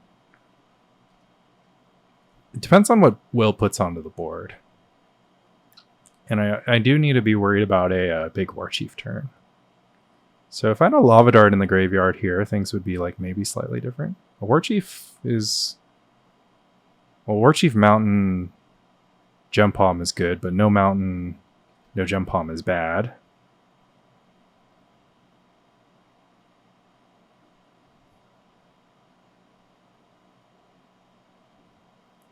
I don't think this is a good attack. I definitely wouldn't make this attack if I was Will. But you just want to get a little bit more oomph out of your War Chiefs. It's the only card that you play that has haste. So a little bit inaccurate. I do feel pretty far ahead. Life totals are in my favor. Sulfuric Vortex is cooking, and I have an Earthquake coming for all of Will's life total next turn. Yeah. So I'll take 4. And I can even Earthquake for 1 just to stop any shenanigans here. Let the Sulfuric Vortex do the rest of the work. Will could draw a green source into Naturalize, in which case I'd want to keep the Earthquake for more damage. And then, of course, if I had a Lava Dart in my graveyard instead of this Earthquake, then I'd flash back. I'd have one more piece of material. So yeah, slightly inaccurate with the Goblin War Chief. Imagine he gets in with a big War Chief attack. I have nothing at instant speed.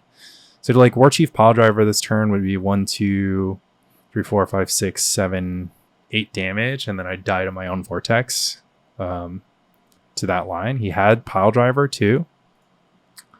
Obviously, I might not play Vortex if like Hearst did nothing the last turn, but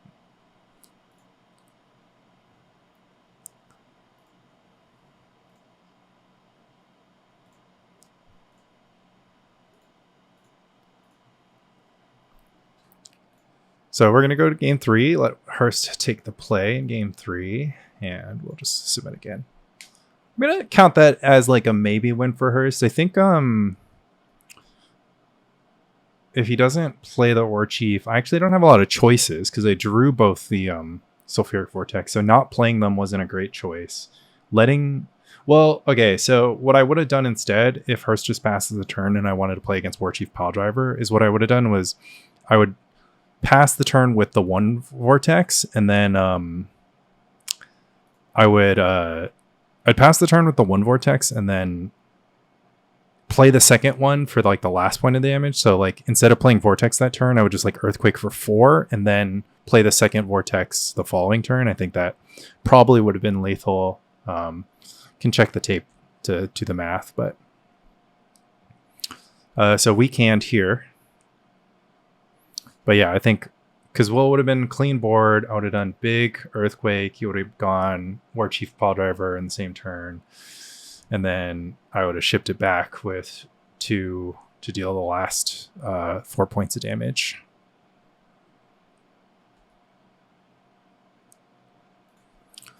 So this is an interesting one. I'm going to have a live Curse Scroll quite quickly.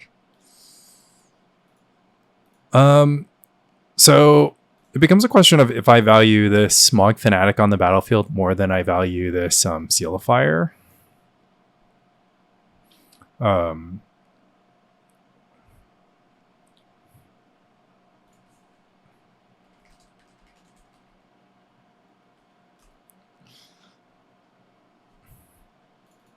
Okay, Hearst understands always blocking. But yeah, just because Seal of Fire can deal 2 damage and there's some stuff with 2 toughness, it's like actually super relevant. But look at this on the play advantage. I get to connect with a Ball Lightning, and the only thing, like, even if Ball Lightning, don't get me wrong, if Ball Lightning trades for Pyrokinesis, like, it's going to be super good. So even if I Seal of Fire his turn 2 play, Seal of Fire his turn 2 play, get in with Ball Lightning, then I'm like 0 empty-handed, he's on 20 life, and all I have is a Curse Scroll. Now, granted, Curse Scroll is insane, but I'm only going to be drawing 1 card a turn, so I don't love that spot.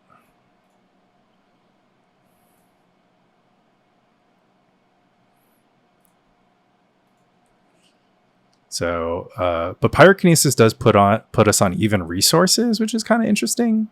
So, whatever, but As noted, Goblins always has the kind of resource advantage thanks to Goblin Ringleader, Goblin Matron.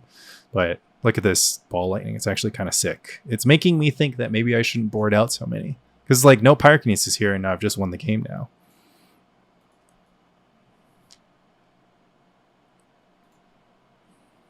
Yeah, I should just be able to scroll them down. I mean, obviously I kind of need to draw a 1-drop. But like nothing, I fear nothing from here. Matrons, Ringleaders, nothing. I fear none of it. I should just be fast enough.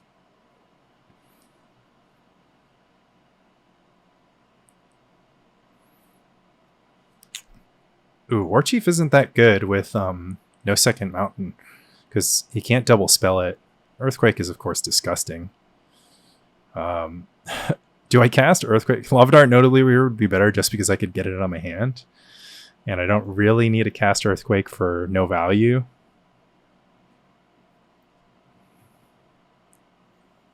But yeah, this Matron for Warchief into the Curse Scroll is also quite poor. Oh, this Barbarian Ring is kind of sucky too. I actually have to hold it back because I don't want to get Wastelanded. I do want him to tap Karplusan Forest though. Now things have gotten very interesting.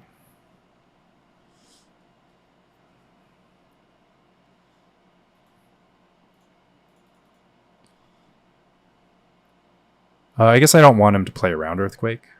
Well, now he can.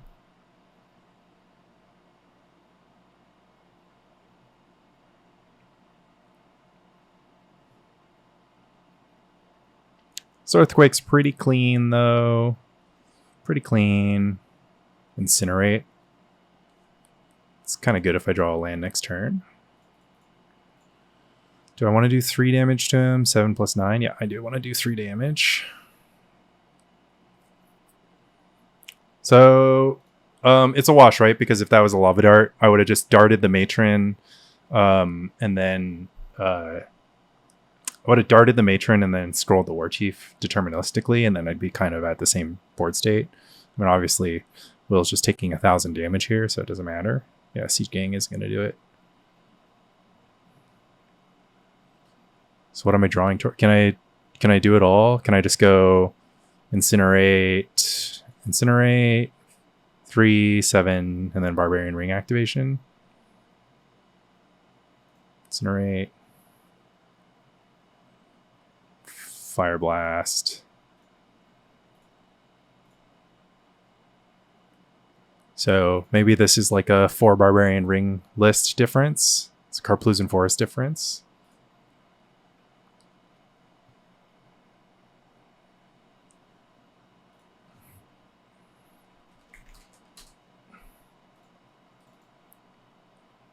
But yeah, 3-0 that time. Against Lackey Fanatic draw, I had some.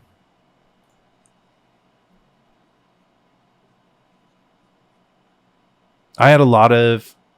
I had a little bit of variance in my favor. The ball lightning was pretty huge. Imagine I don't have ball lightning. Will's not at such a low life total. That CG and Commander actually can turn the game around. Imagine if Will didn't have a double Wasteland draw, things can go around. Yeah, Loving Life again.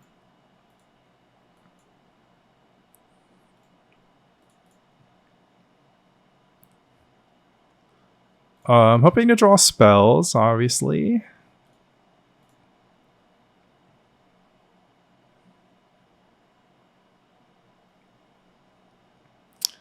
I also think always lead on pup is super good. Is this super loud? Am I? Oh, I am clipping the mic a little. Oops, my bad. All right. Little Mog. Mog is probably forced to act. Ooh, that's even sweeter. I see no reason to protect Grim Lavamancer here.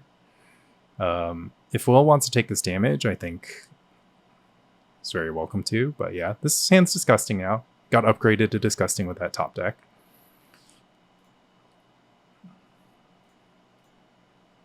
I mean, I was on the... Oh, I was on the play here again. Oops. I should have actually given Will the draw for the sake of testing. I've won every coin flip in all these science matches, so. Wow. Nothing. Turn 2, nothing. Wow. I gotta keep playing cards too.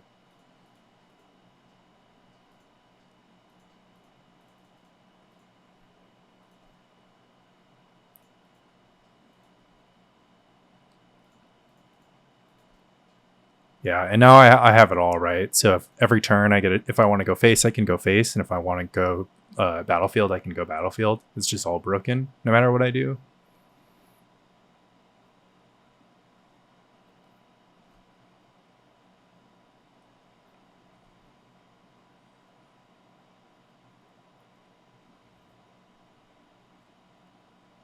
Oh my god, War Chief is just so embarrassing here. Oh, Matron's fine. Matron actually gets the job done.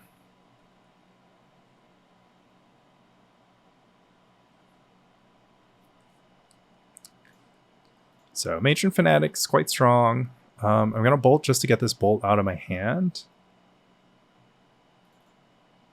and into the graveyard, so I can still get 2 Lavamancer activations next turn. Lavamancer battlefield here is going to get the pup through, so it's the same as doing something. But yeah, being on the play here is going to be a big difference, I believe. Oh, I forgot to bolt.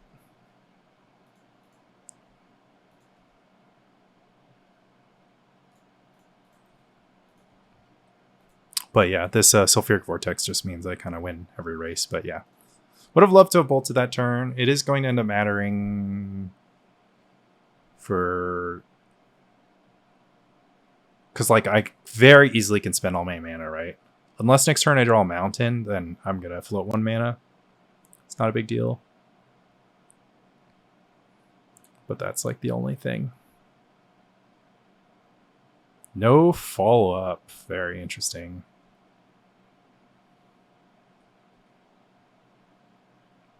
It's a pretty funny ball lightning. Yeah, this matters a little.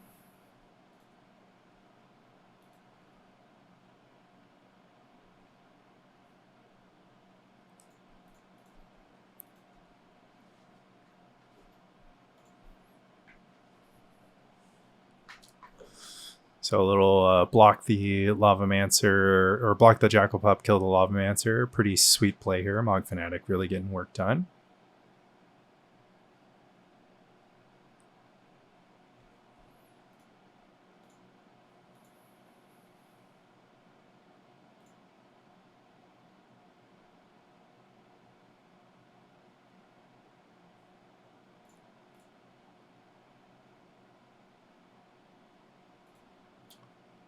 This direction doesn't make a difference.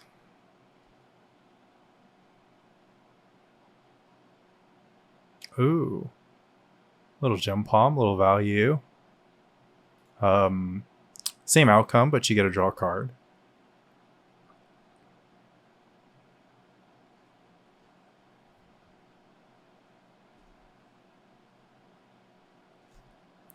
Not going to matter.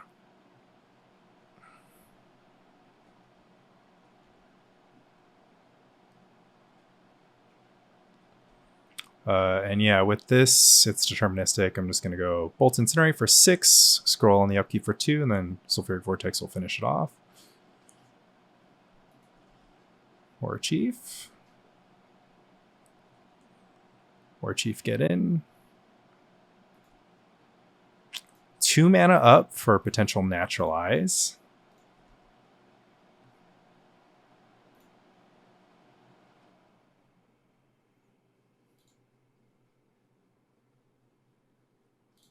Threat of Naturalize actually quite strong. And clear battlefield means Ball Lightning will get in.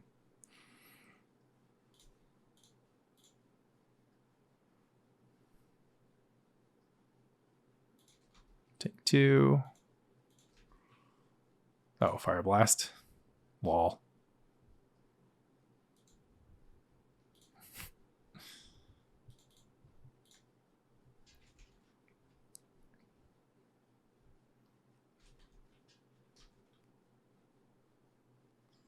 Actually too strong.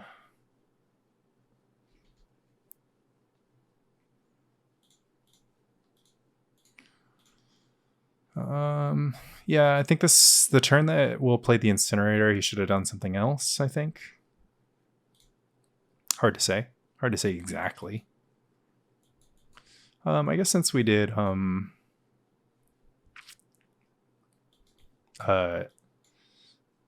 earthquake so far, let's just do some lava darts and pretend if the lava darts were earthquakes, see how much better our life would be. I'm coming around on lava dart just because it's 1 mana. Like, I enjoy that aspect of it, but I think obviously earthquake's better, but lava dart being 1 mana is good. Notably, this hand can lose. This hand has me very happy I'm on the draw. Mog Fanatic. Barbarian Ring. That is my 5th land, and that's already the first turn.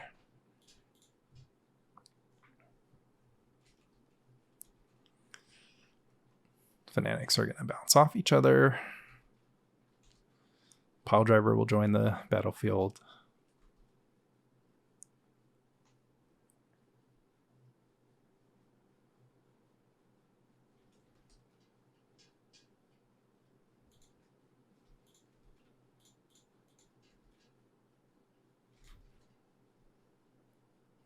Even so far. Wasteland. Lackey. Lava Dart 1 time. Ooh. Very flooded. Okay, well, there's no way to win this game without having Earthquake. Do I mold the 4-lander? No, I'm likely to get like a 3-lander with 3 non-land cards. Lackey probably a little too strong. Some Goblins players tell me that it's their favorite feeling when their Lackey gets lightning bolted. Oh, no second land. Ooh. Me, on the other hand. I don't have a choice to not play the Sulfuric Vortex. I'm just going to hope to draw Fire Blast, Fire Blast, Fire Blast.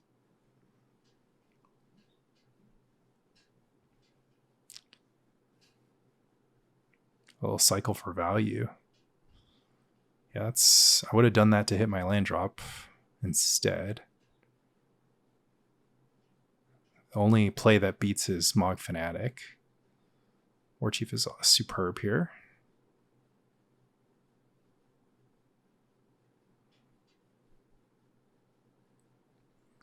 If I draw a Lava Dart, I'm going to have to Lava Dart for the worst possible way. Mog Fanatic.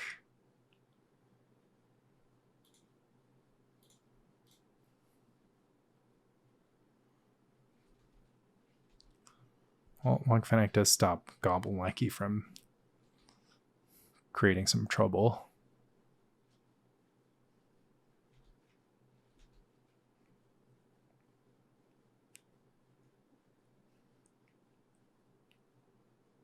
Matron. Ringleader for 3. Pretty powerful. Boom. Okay. There's no second War Chief. Pretty good. Ooh, no. That's not good. Can't keep drawing lands. Okay. 13. 2 turn cycles at least 9.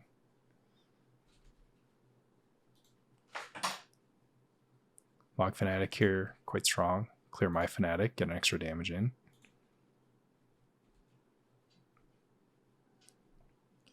Same result. I would have just shot my Fanatic here, because now I get to save some life, potentially deal scarier amounts of damage.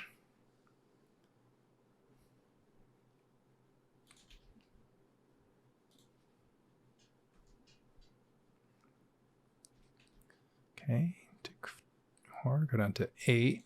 Next turn I face down some Ringleader action 2.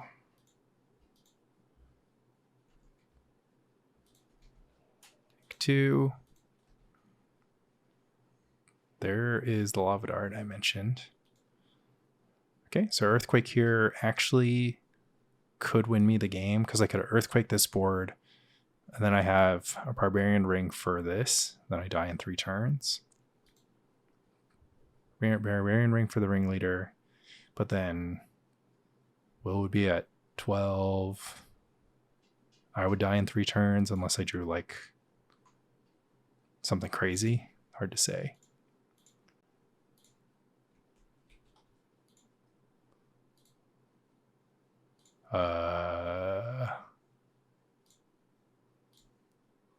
Lava Dart the ringleader, flashback Lava Dart.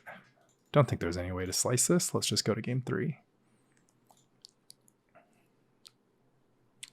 Okay, game 3.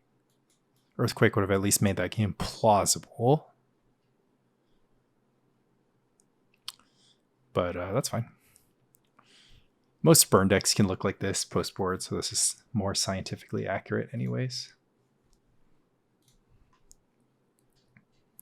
Okay, I get to play turn 1 Graham into a Sulfuric Vortex. I'm a little bit Barbarian Ring flooded, but Barbarian Ring flooded is better than the other kind of flooded. Will and a mold of 5, so this one is going to be slightly non-representative.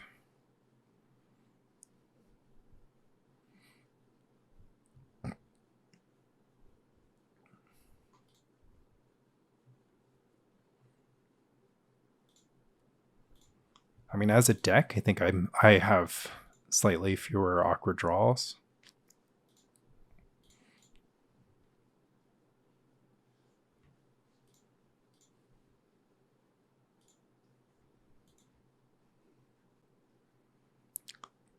Goblins mulligans more than burn.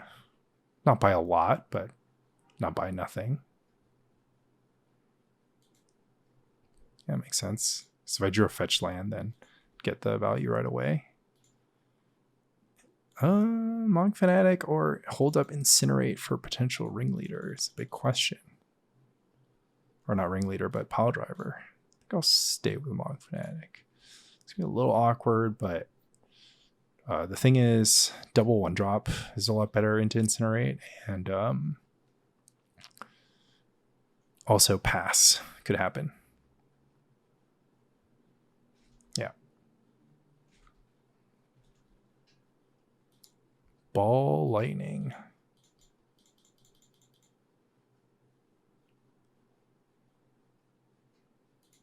Interesting.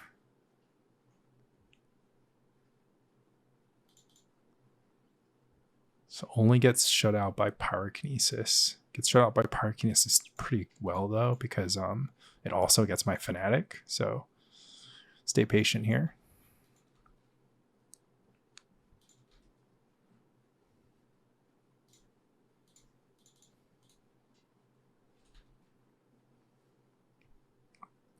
Wasteland, a lot worse than Port in this specific matchup.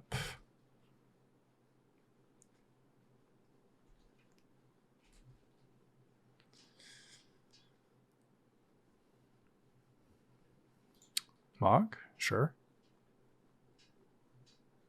Another Wasteland, not bad. I mean, pretty bad. Quite bad, actually.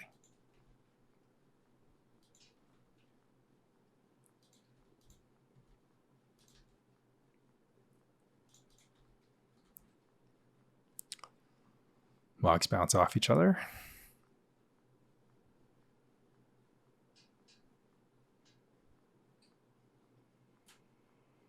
I could have mogged and then balled, actually. So I could have activated, cast Ball Lightning. That's kind of a sick play. Because I'm going to float my mana this turn.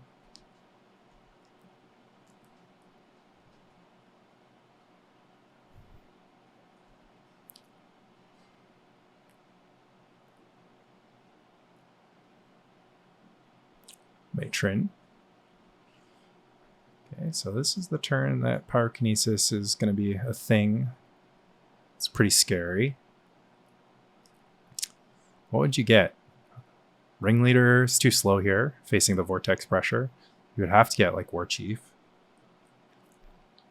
Pile Driver. Pile Driver is way too slow too. I've got 2 Barbarian Rings that are already going to ensure that... I mean, I've got the Seal of Fire on the table. Okay, let's see the Pyro. Unless this is deterministic, 5 plus 4. 2 more cards in graveyard. No, I need 1 more card in graveyard.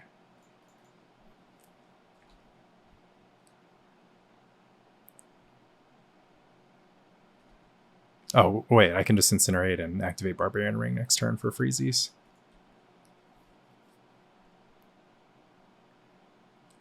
Now's the time to Pyrokinesis.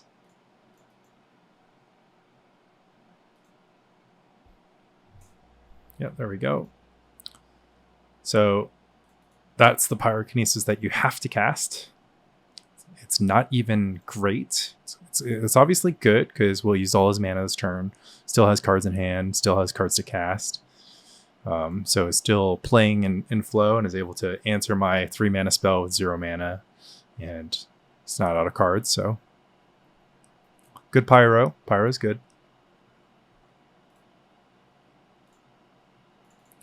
War Chief.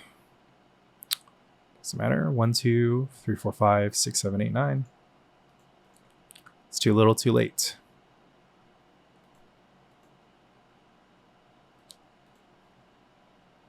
Oh, I guess Wasteland right now would be the play. Yeah. Good read, but I still have pretty much all live draws. Yeah.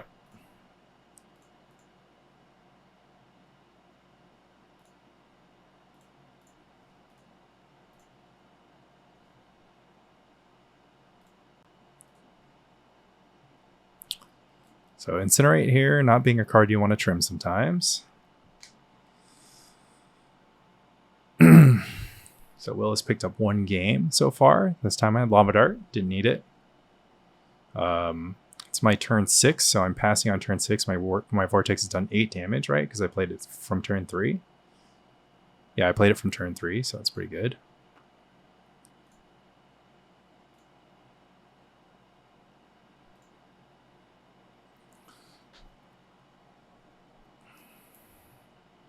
Okay, Will finally has the play.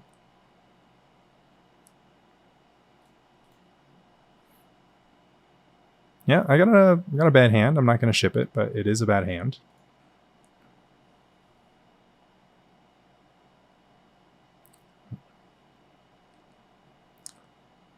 Predictably, I'm not... Oh, hand all of a sudden is quite good. Hand got amazing.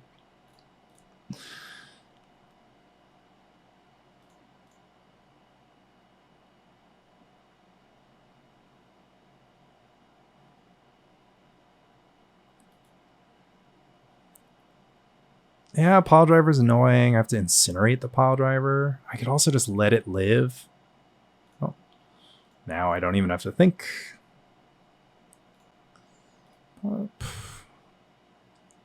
So I'm going to block with this Jackal Pup, and I'm going to Seal of Fire targeting Goblin War Chief. So sick top deck for me. Any 1 mana spell was great. Mog Fennec maybe wasn't good. Bolt would have been good.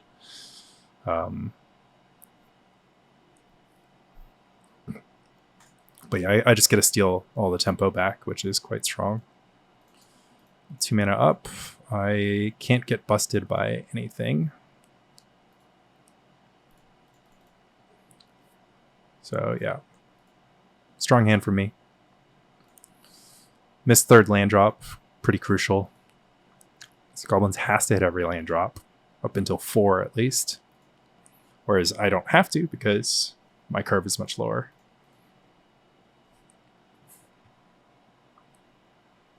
That doesn't work, Will. That doesn't work. Doesn't work the way you want it to.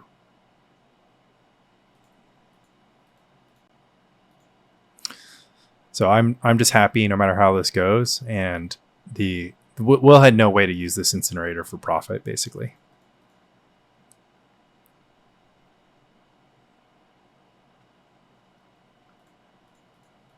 And Seal of Fire actually going huge here over Shock, right? Because I would have had to end step the Shock, and then Will could... well, I guess I would frontside the Shock. I would have just gone Shock Jackal Pup the same turn. I don't think I would have frontsided, though, because I would want to hold it for the War Chief, which is much more important. So he passes the turn. He would have gotten the Incinerator onto the Pup, and instead he's just drawing a card. So big plus for Seal of Fire that turn.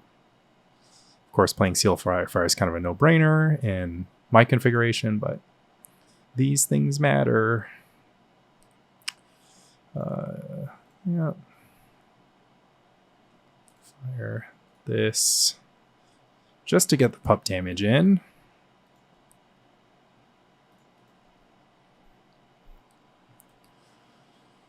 But yeah, this mana screw from Will's not helping him, but at some point you can't just be like Goblins is always drawing dead. Like, you know, Will's draws were bad. Fran's draws were bad. It's just like, okay, well, if everyone's draws are bad, then maybe Burn's just ahead. Like maybe Burn is just drawing relatively average. I'm actually flooding, right? But just have a Jackal Pup getting in for its third attack.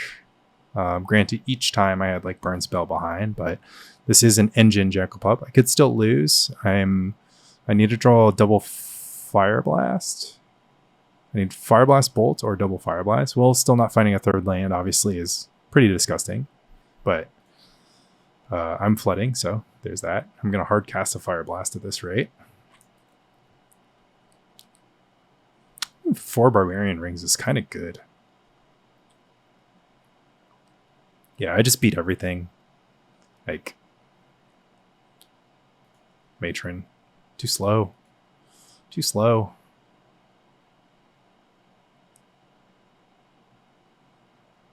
Matron for Fanatic. So now, unless I draw exactly Shock, Sulfuric Vortex, gross. Oops, I didn't keep a card in hand for Cursed Roll.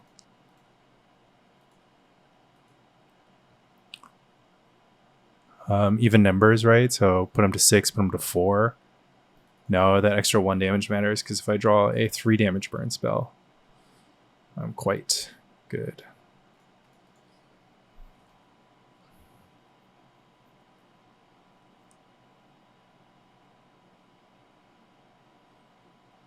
Vortex is a great draw, right? So it can deal 6 damage before will be able to get a hand on me.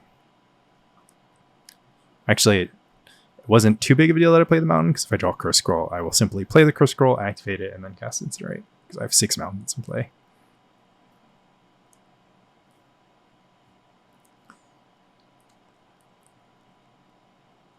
Okay, this is Will's best chance.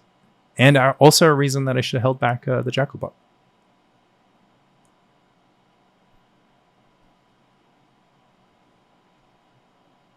Yep. Too strong. Too strong.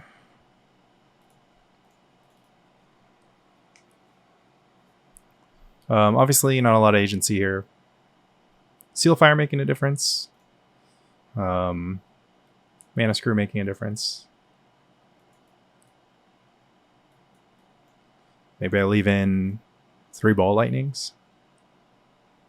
Maybe I trim 1 pup. You can't trim 1 pup. The mana efficiency is actually just a huge deal. Like, just tempo is all that matters. It's like, look at these games. I think I've been a turn ahead every game. Like, there hasn't been a single game where I kill Will the turn before he's going to kill me. So, yeah.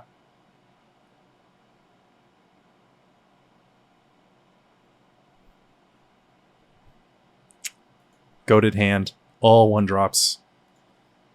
Literally disgusting. I actually can't imagine... Whoops.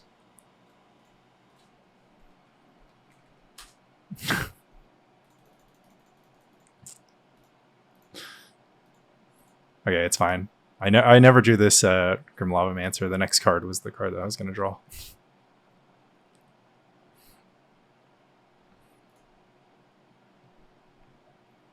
try the skin.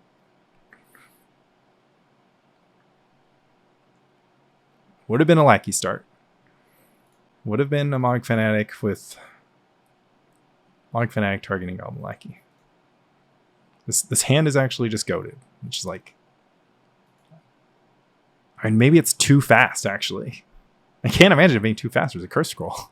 Like, if it's too fast and then it just curse scrolls. Well, we'll see, I guess. But yeah, once again, burn. 1 mana everything. 1 mana answer your 2 mana. Plus, put 1 more, use the next mana. Like, if it's important that I don't float the next mana as well. All these things matter. Do I want to establish Grim Lavamancer? I do.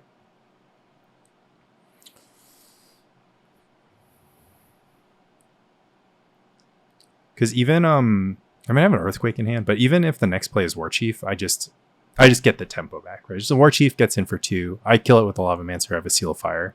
It's protected from everything. And if I draw another land, then I just play 3 spells, or play 2 spells and a Lavamancer activation. Matron's solid, though.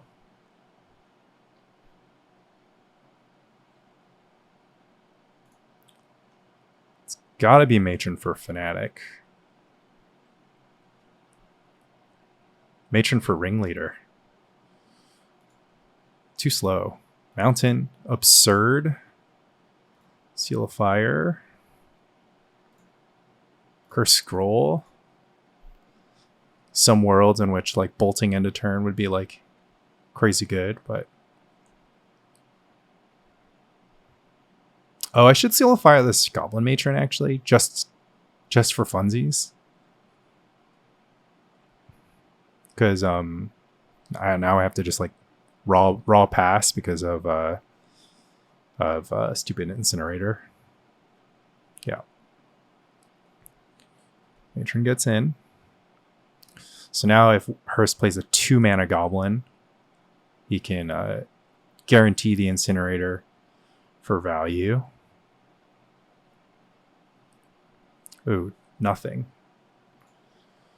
So yeah, unfortunately, I have to like live in an Incinerator world. So I'm just gonna Grim Lavamancer face, take the slow road. Seal of Fire again, all-star, letting me play around that quite strong. This hand is disgusting. I drew 2 lightning bolts. I literally can't stop drawing 1 mana cards. And then yeah, here's the Incinerator. Oh, the Naturalize. That doesn't really matter. I mean, it matters. Will's at 17 and is going to remove this Grim Lavamancer eventually. I don't know about the timing there. I would have cast Ringleader, drawn my cards. I don't have a ton of damage. War Chief. Okay. Wasteland. 2 mana. Lackey.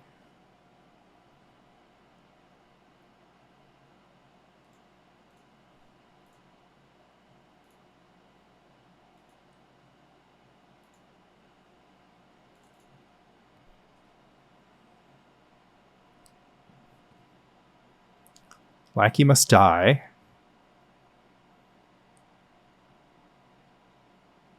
Two cards left in hand. A Ringleader. So he's just playing Ringleader last, which is pretty right if you ask me. So I have the choice to just not let Incinerator be something that ever happens, but I am waiting for my Grim Lavamancer to die so that I can just Earthquake. So I'm okay with letting Hearst incinerate here all that he wants because of my Earthquake situation.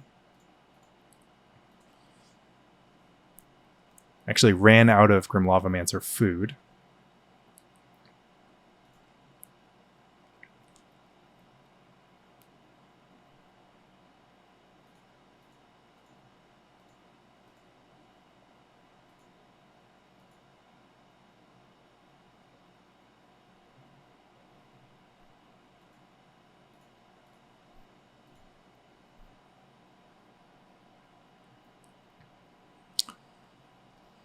Yeah, Goblin Matron can continue hassling me.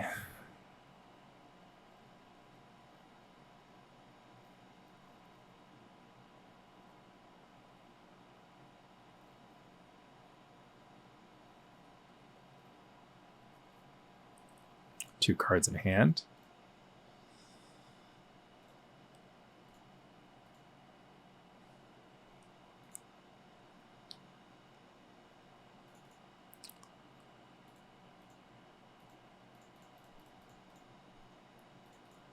Huh. Kind of need Sulfuric Vortex soon.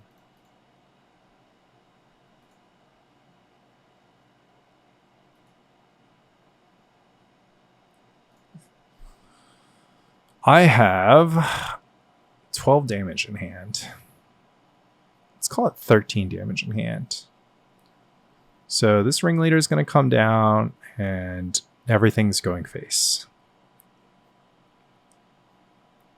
So ringleader turn. Lightning bolts is War Chief Insurance. Everything goes face. Siege Gang. Okay.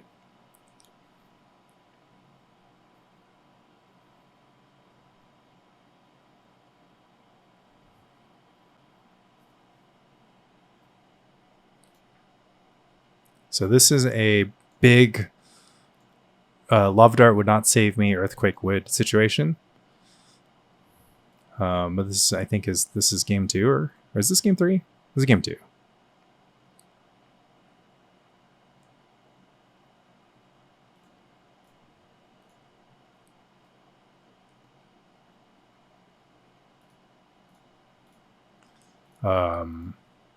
Yeah, Earthquake is pretty huge against Siege Gang. So Will grinds his way up, trading resources, gets all the way up to 5 mana, and then plays his big trump. And I clean it up super neat while also dealing damage. And put him 1 burn spell away from death. Now, granted, I might die if I don't draw the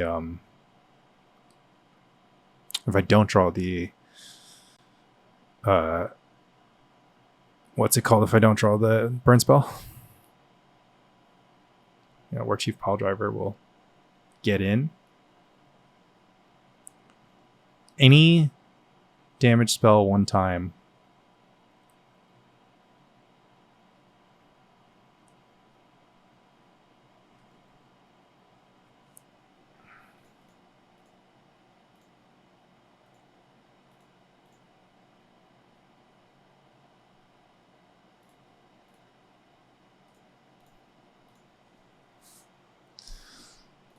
Okay, let's go to game 3.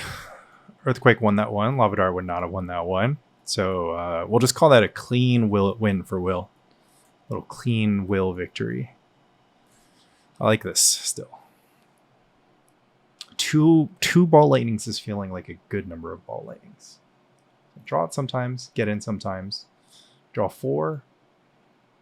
Can't really navigate them, but you can normally draw 1 at some point and put yourself in a position where you can get that to deal the damage. Yeah. Little 1-drop into double 1-drop. This hand gets disgusted. Gets demolished by Pyrokinesis. So, and I have no choice because the upside is too good for a non-Pyrokinesis world.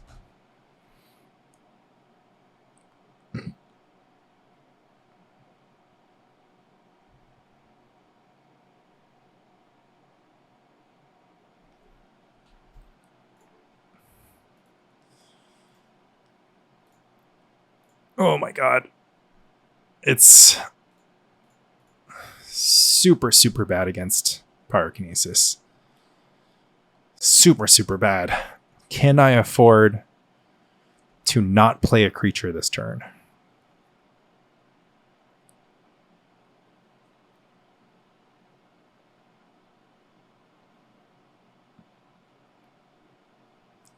Will's turn 1 is Kirk Prospector. He has no Fanatics, no nothing.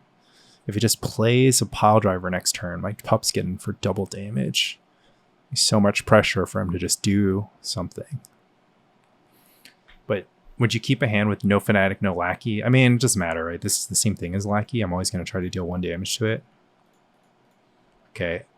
Let's just stay disciplined. I had in mind that I was like, I'm going to play the pup plan, and what I'm going to do is never expose 2 Jackal Pups to Pyrokinesis. So we're just staying on plan. This is kind of what we expected would happen. So yeah, if I had 2 pups, it'd be good, but if he had Pyro, then I'd be bad. Interesting to see what Will chooses to block with.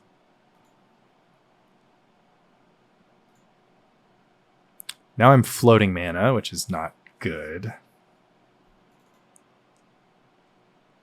Unless, of course, Will blocks with Fanatic.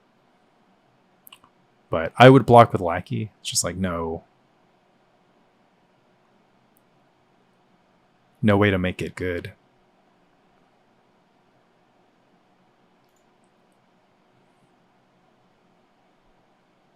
Yeah. So this outcome is just going to mean... I mean, Will doesn't know my hand. So I would have Fanatic the Fanatic and just taken 1 more... oh, no, because I take 1 damage from... No, yeah, it would have been 1 extra damage. Because I would have Fanatic the Fanatic, and then Will would Fanatic me, and then we'd be in the same spot.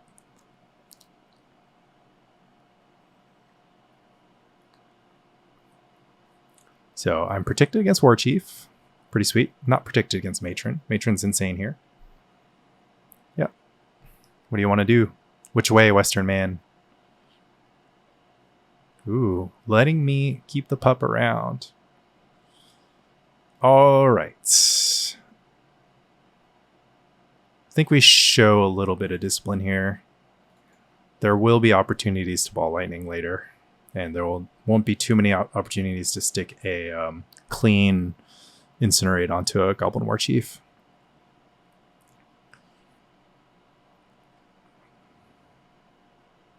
Things looking good for Will. Things not looking good for Will. Bad pass. I mean, he doesn't have nothing, right?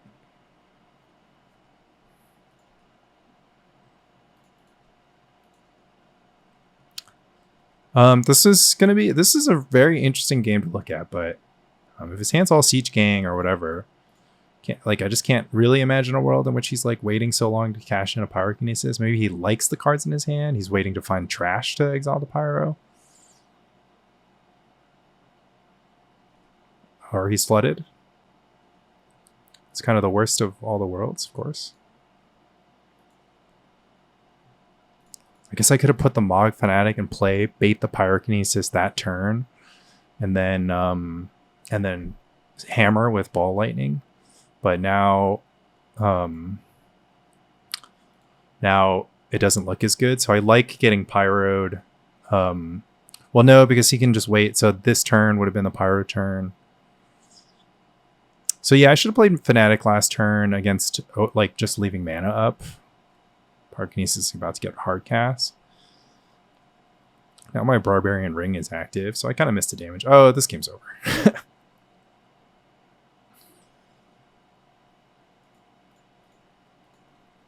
Yeah, so flooding out hardcast Pyro, so he did have it. So it's just 2 lands in Pyro. He drew 8 lands. I would always be worried about that as the burn player. Ooh, I could have hit my own pup to save the damage too. Kind of funny, kind of interesting. I'm 1 damage short. Oh, would you Pyro exiling Pyro? Is that what he's worried about?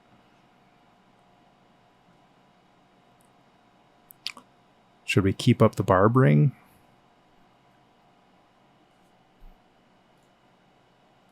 Hard to imagine.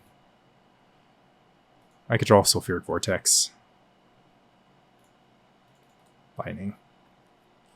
Get in.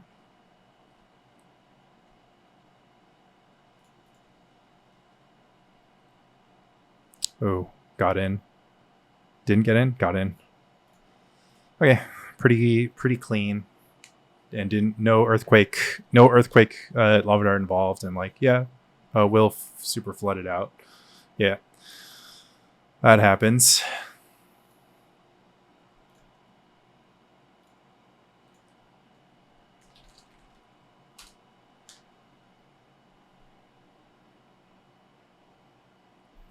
See how he's feeling. He doesn't want a single match. Earthquake sometimes mattering, earthquake sometimes not mattering. 4 matches is pretty good for science.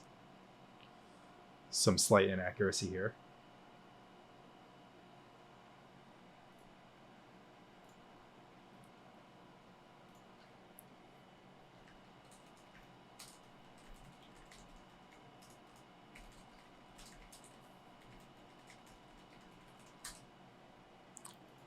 Will gets to play. See how it goes. You know what's kind of interesting? I actually feel pretty strong on the draw.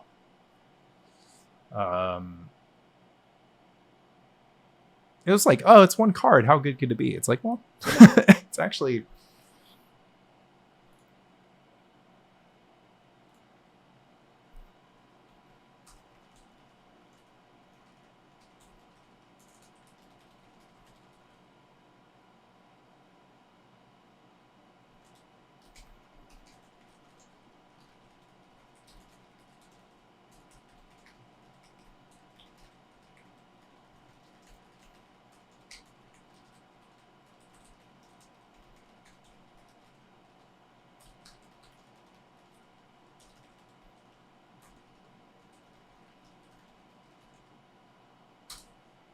Finally mulliganing.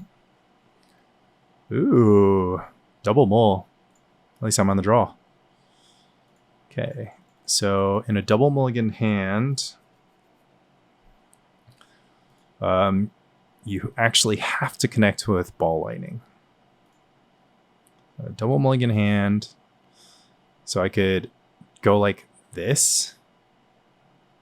1, 2, 3, and just be like, okay, well, this is 13 damage. Hope I draw the rest. Or can I try to dig in? Not try to get into ball lightning. It's hard to imagine winning the game without ball lightning. It's hard to imagine winning the game without fire blast, but having it early just is not great. Yeah,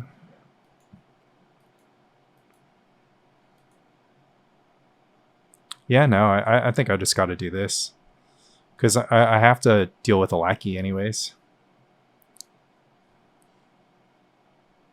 Like Seal of Fire kind of sucks, but it's not like there's just no, yeah, exactly. It's like no way I'm not going to like use a burn spell targeting a creature at no point in this entire game. It's just not going to happen. So that was obviously the best possible top deck I could have had.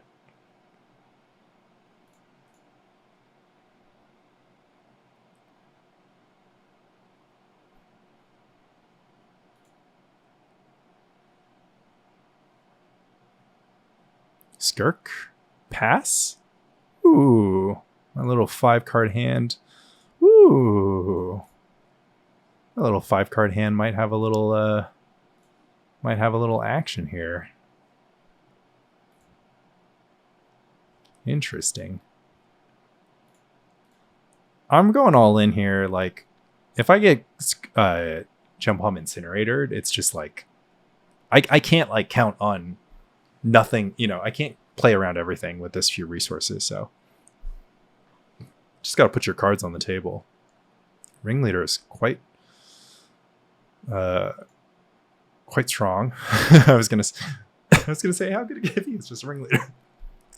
Ringleader on turn 3 doesn't even matter that he played it through the Prospector. Okay, can I win this game? He hasn't shown me. He showed me second Ringleader, but he hasn't shown me a Incinerator. I don't think I could have won the game attacking back with Jackal Pup.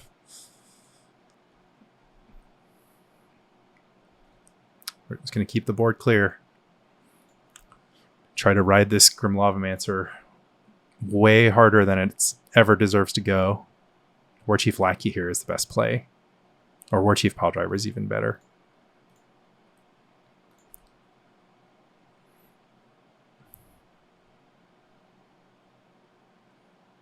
Yeah, forcing me to act.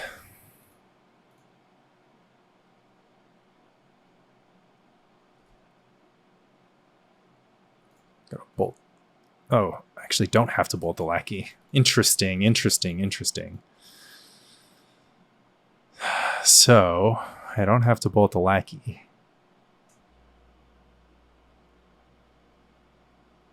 So I'll take a draw step.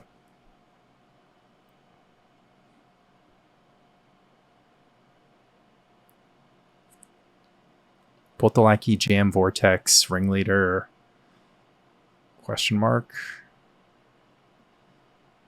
Bolt lackey, jam vortex, untap with double removal again against ringleader, potential siege gang commander. Yeah. The vortex has to come down. Can't be stuck in my hand next turn. Pup. Superb. Not holding up double removal. Not sure it's that relevant.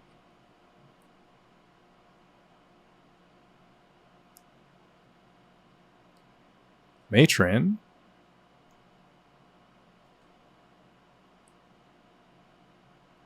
Mark Fanatic.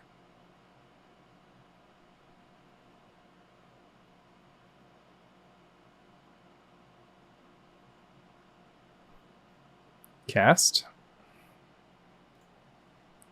Wasteland. Clear out the matron.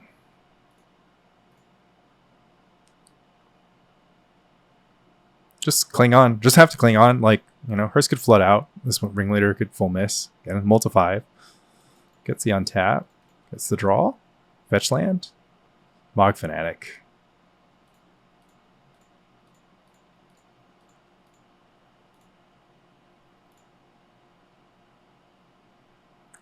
Force the issue? Doesn't really force the issue.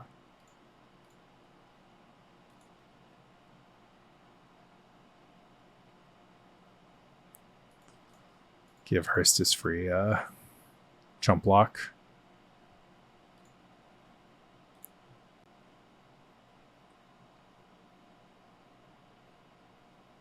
Three cards in hand. Can't really erase the second ringleader still, though.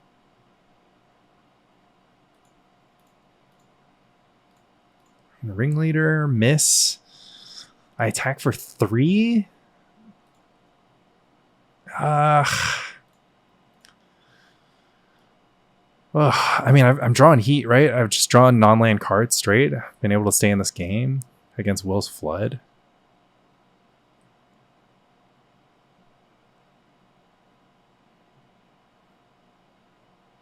Miss. Miss. I mean, even just Goblin Matron is good enough. Give me a little tempo, though. I gotta finally establish Vortex, and then maybe I'll draw Heat. Yeah. So if I was at a if Will was at a lower life total than floating. Oh man, this Goblin Tinker is actually quite good. It's okay. We'll draw Shock. Mountain.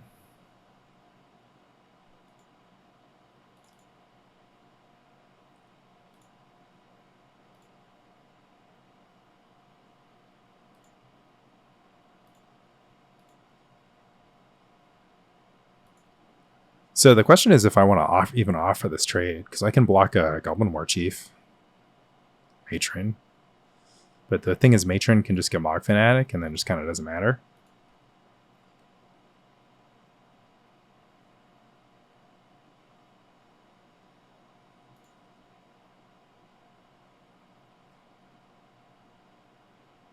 Yeah. This one's not going my way. Took 4 matches, but double mulligan bolt, double ringleader. I wouldn't say this is like an above average draw for goblins though. So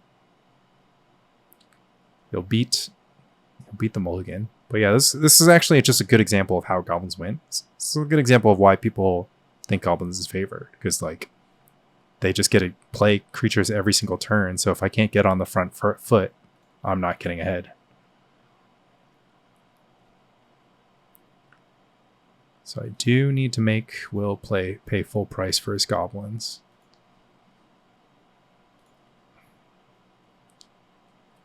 Fire Blast is not an unwelcome draw, but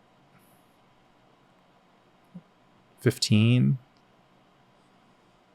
When I draw straight bolts off the top, I don't even have Curse Scroll mana. What I need is Lava Dart. Lava Dart these two down. Holding a Wasteland for no reason. Yeah, that's exactly what he needed. Just a...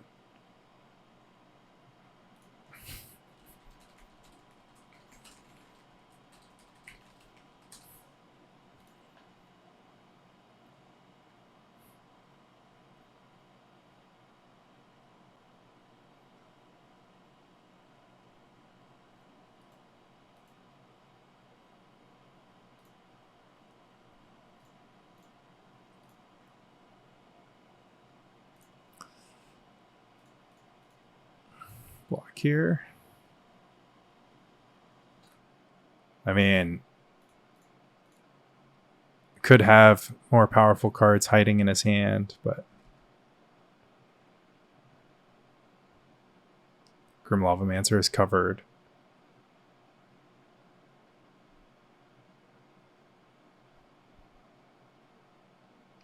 Yeah.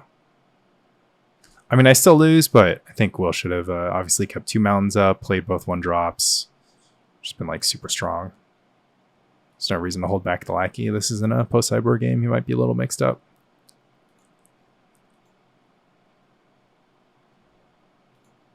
Protected against ball lightning. I guess ball lightning is like one of my only outs, so it's actually quite good. So Fire Blast here, get in for 6. And nothing gets me out.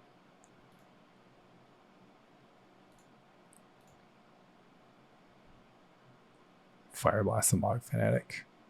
Take 4. Take 2. Take 4 again. Goes down to 10. Yeah. No way out here. I mean, just do it, I guess. If I take 3 damage next turn, it's like... Okay, Will actually could have lost this game, right? Because if he didn't have the Fanatic, if he went Fanatic... well, no, because he wouldn't have tapped City or Brass. Oh, he has Naturalize anyways. Okay. GG. You gotta be on the play. Okay, Goblins wins game 1 on the play against a Mold of 5.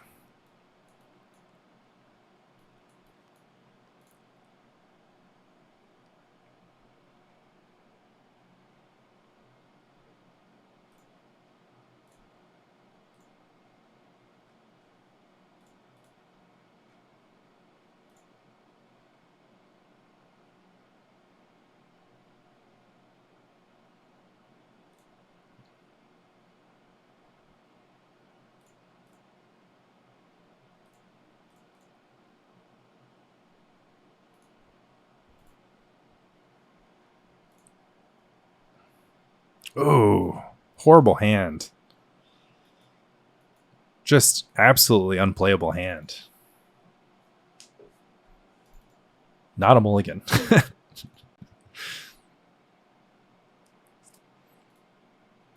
I can't turn on this Grim Lavamancer. It's just going to be a Fanatic food. Just 1 fetch land. That's all I needed to make that hand just like slightly reasonable.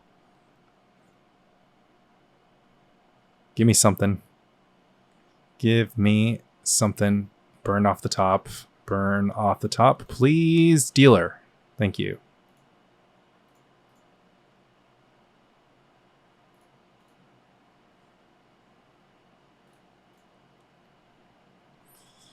Okay, hand is playable again. Burn off the top. Burn off the top. I'm going to draw Earthquake with my luck.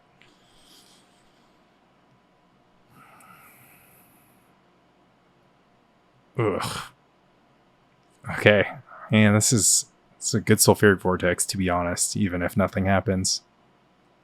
Yeah, burn off the top was even better. I can go Vortex, Incinerate, activate Lavamancer. Hold up Lavamancer activation is so good here. The Sulfuric Vortex Curse Scroll Nombo is hurting me. But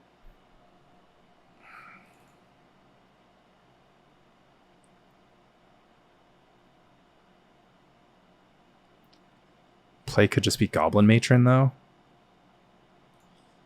If it's just Goblin Matron, then I'm going to have wished that I played Sulfuric Vortex. I think this is the turn to do it. Because War Chief is a punish, right? I take, take 5. But then both die. But then Will gets to play into me for free. It takes damage from my Spluzen, though. Yeah.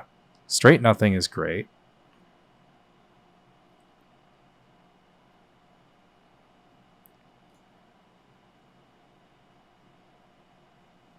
What if I had Fetch Land? That wouldn't have changed things. Skirk doesn't matter. Maybe Skirk matters. Maybe the mana. Oh, pretty clean answer.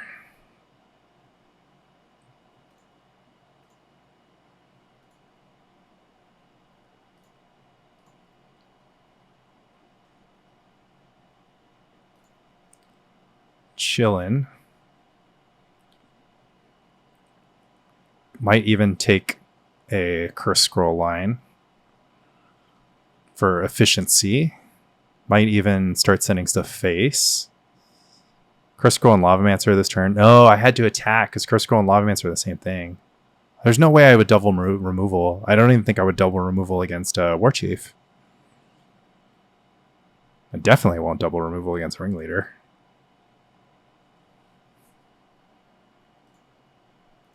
What do we have? Siege Gang, War Chief.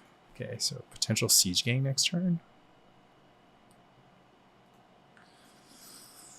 What if I double removal?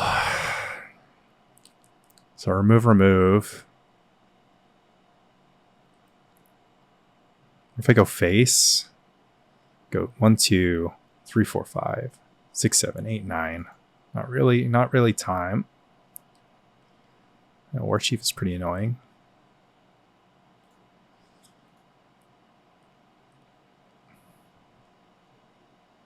Siege Gang is pretty annoying.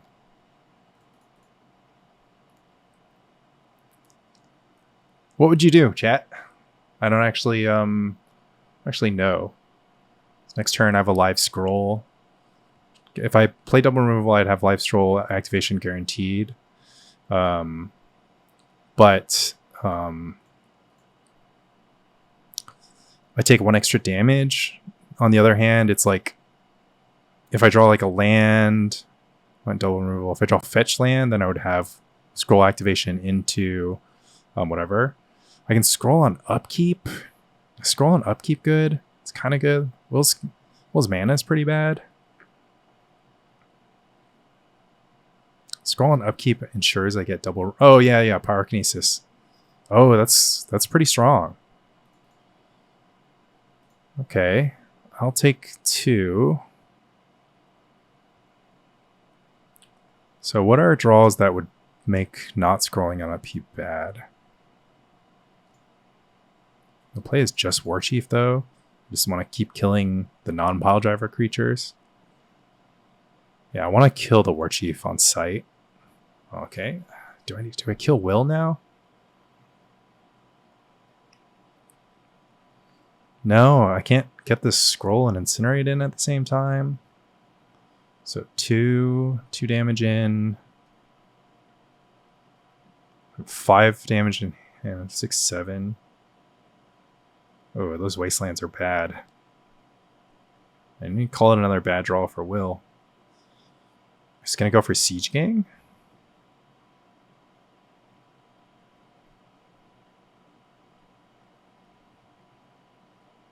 So Will's at 8. So I need damage off the top. Oh no, I don't need damage off the top. He's gonna take 1 damage to play Siege Gang Commander.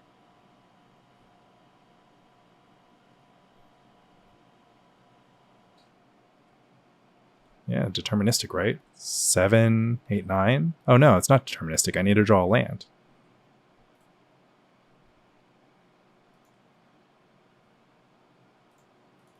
What also kills him? Any burn spell? Barbarian Ring? Any land, burn spell? Am I dead? If I miss?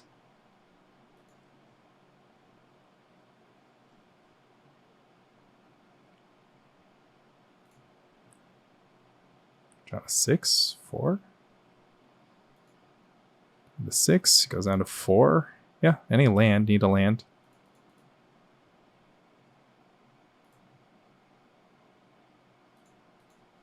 Two. Anything. Yep, land does it.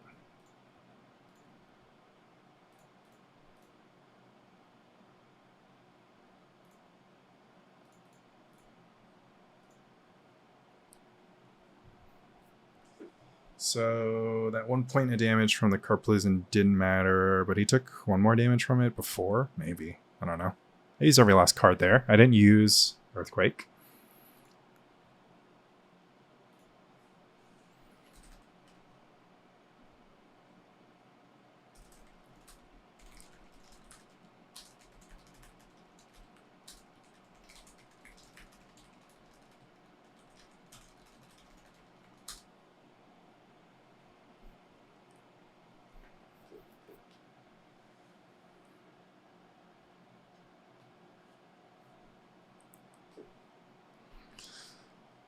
So triple wasteland draw, getting in Will's way. Did get the pyrokinesis. Forced to use it on Grim Lavamancer for value.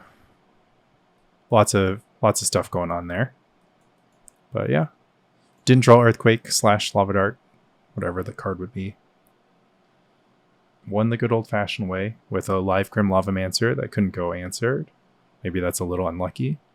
You don't ship hands like this, even though they're horrible. But any mountain, and then we're gods.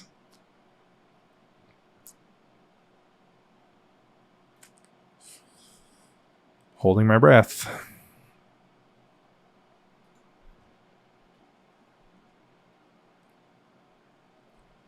It's just too much upside if I draw a single land, right? Like, I mean, maybe it's not even good against goblins, where like I want lands and I want like engine-y cards, but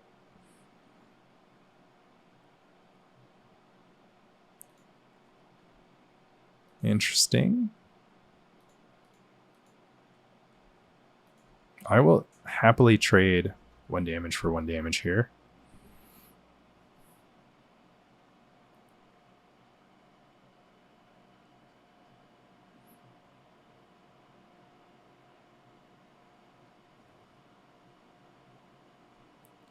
Okay.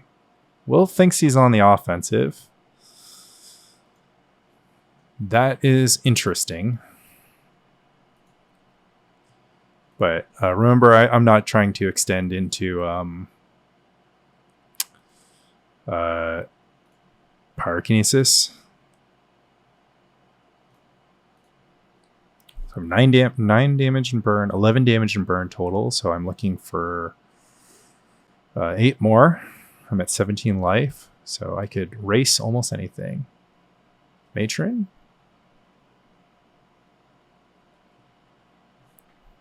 Matron probably for...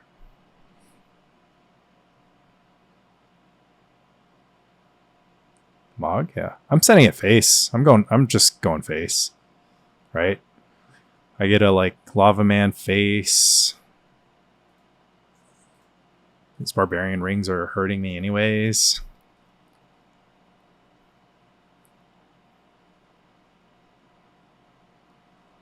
$11. So 11 plus. I mean, I could get board flipped, but the Seal of Fire is insurance against any like War Chief pile driver shenanigans.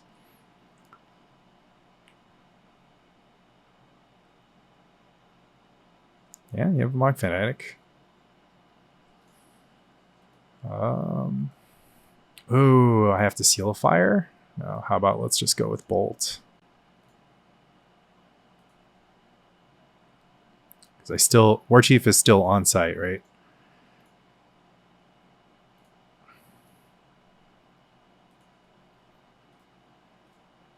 Yeah, maybe these Barbarian Rings are too much damage.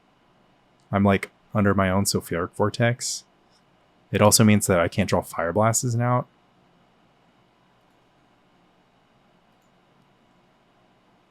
Oh, maybe Will's hand is too controlling. Wow. Okay. Let's draw anything.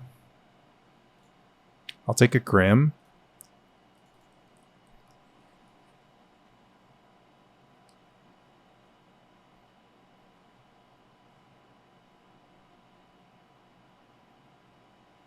This Curse Roll kind of bad. Siege Gang could ruin my day here. I have to Seal of Fire the Siege Gang. Well, 6, 7, 8, 9, 10. So I need to land off the top again against Siege Gang Commander.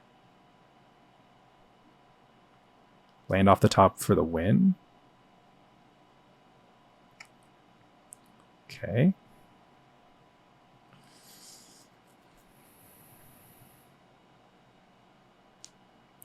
Put you to 8. Oh no, this is one short. If I have everything.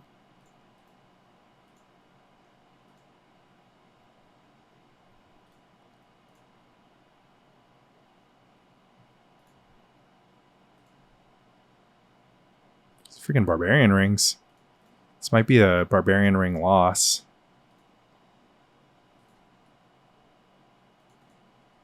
Land? Pup. Ugh. Pup is not good. So how much damage is this? There's Curse Scroll. Curse Scroll pass. I'm not casting this pup, am I?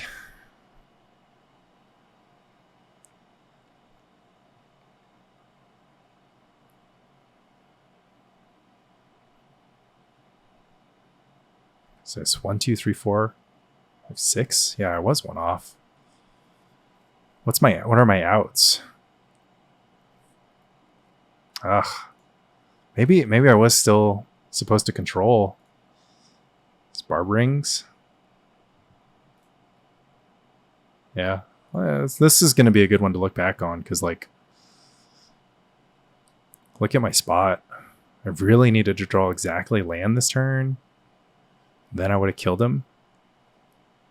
But I'm still... Fire Blast isn't an out, though. Bolt is my only out. Bolt isn't an out. Mountain is not an out. Mountain is an out. It deals 6 damage. No. Oh, Wasteland. Wasteland's going to be good here.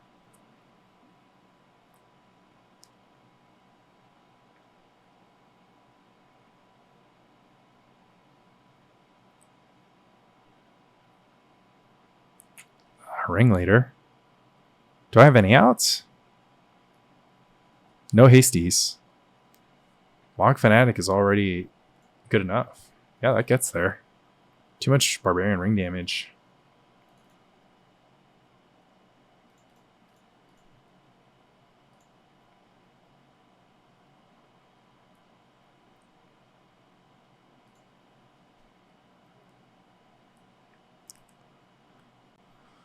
Can't deal 6 damage.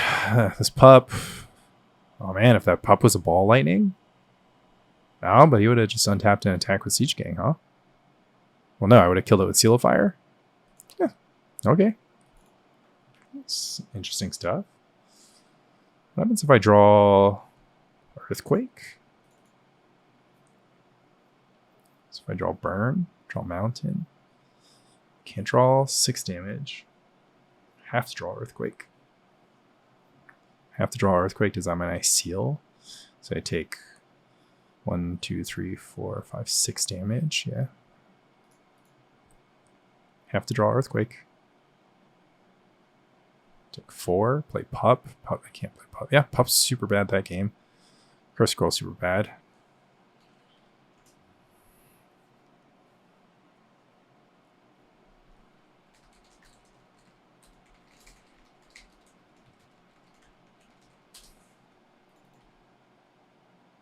Double Pup.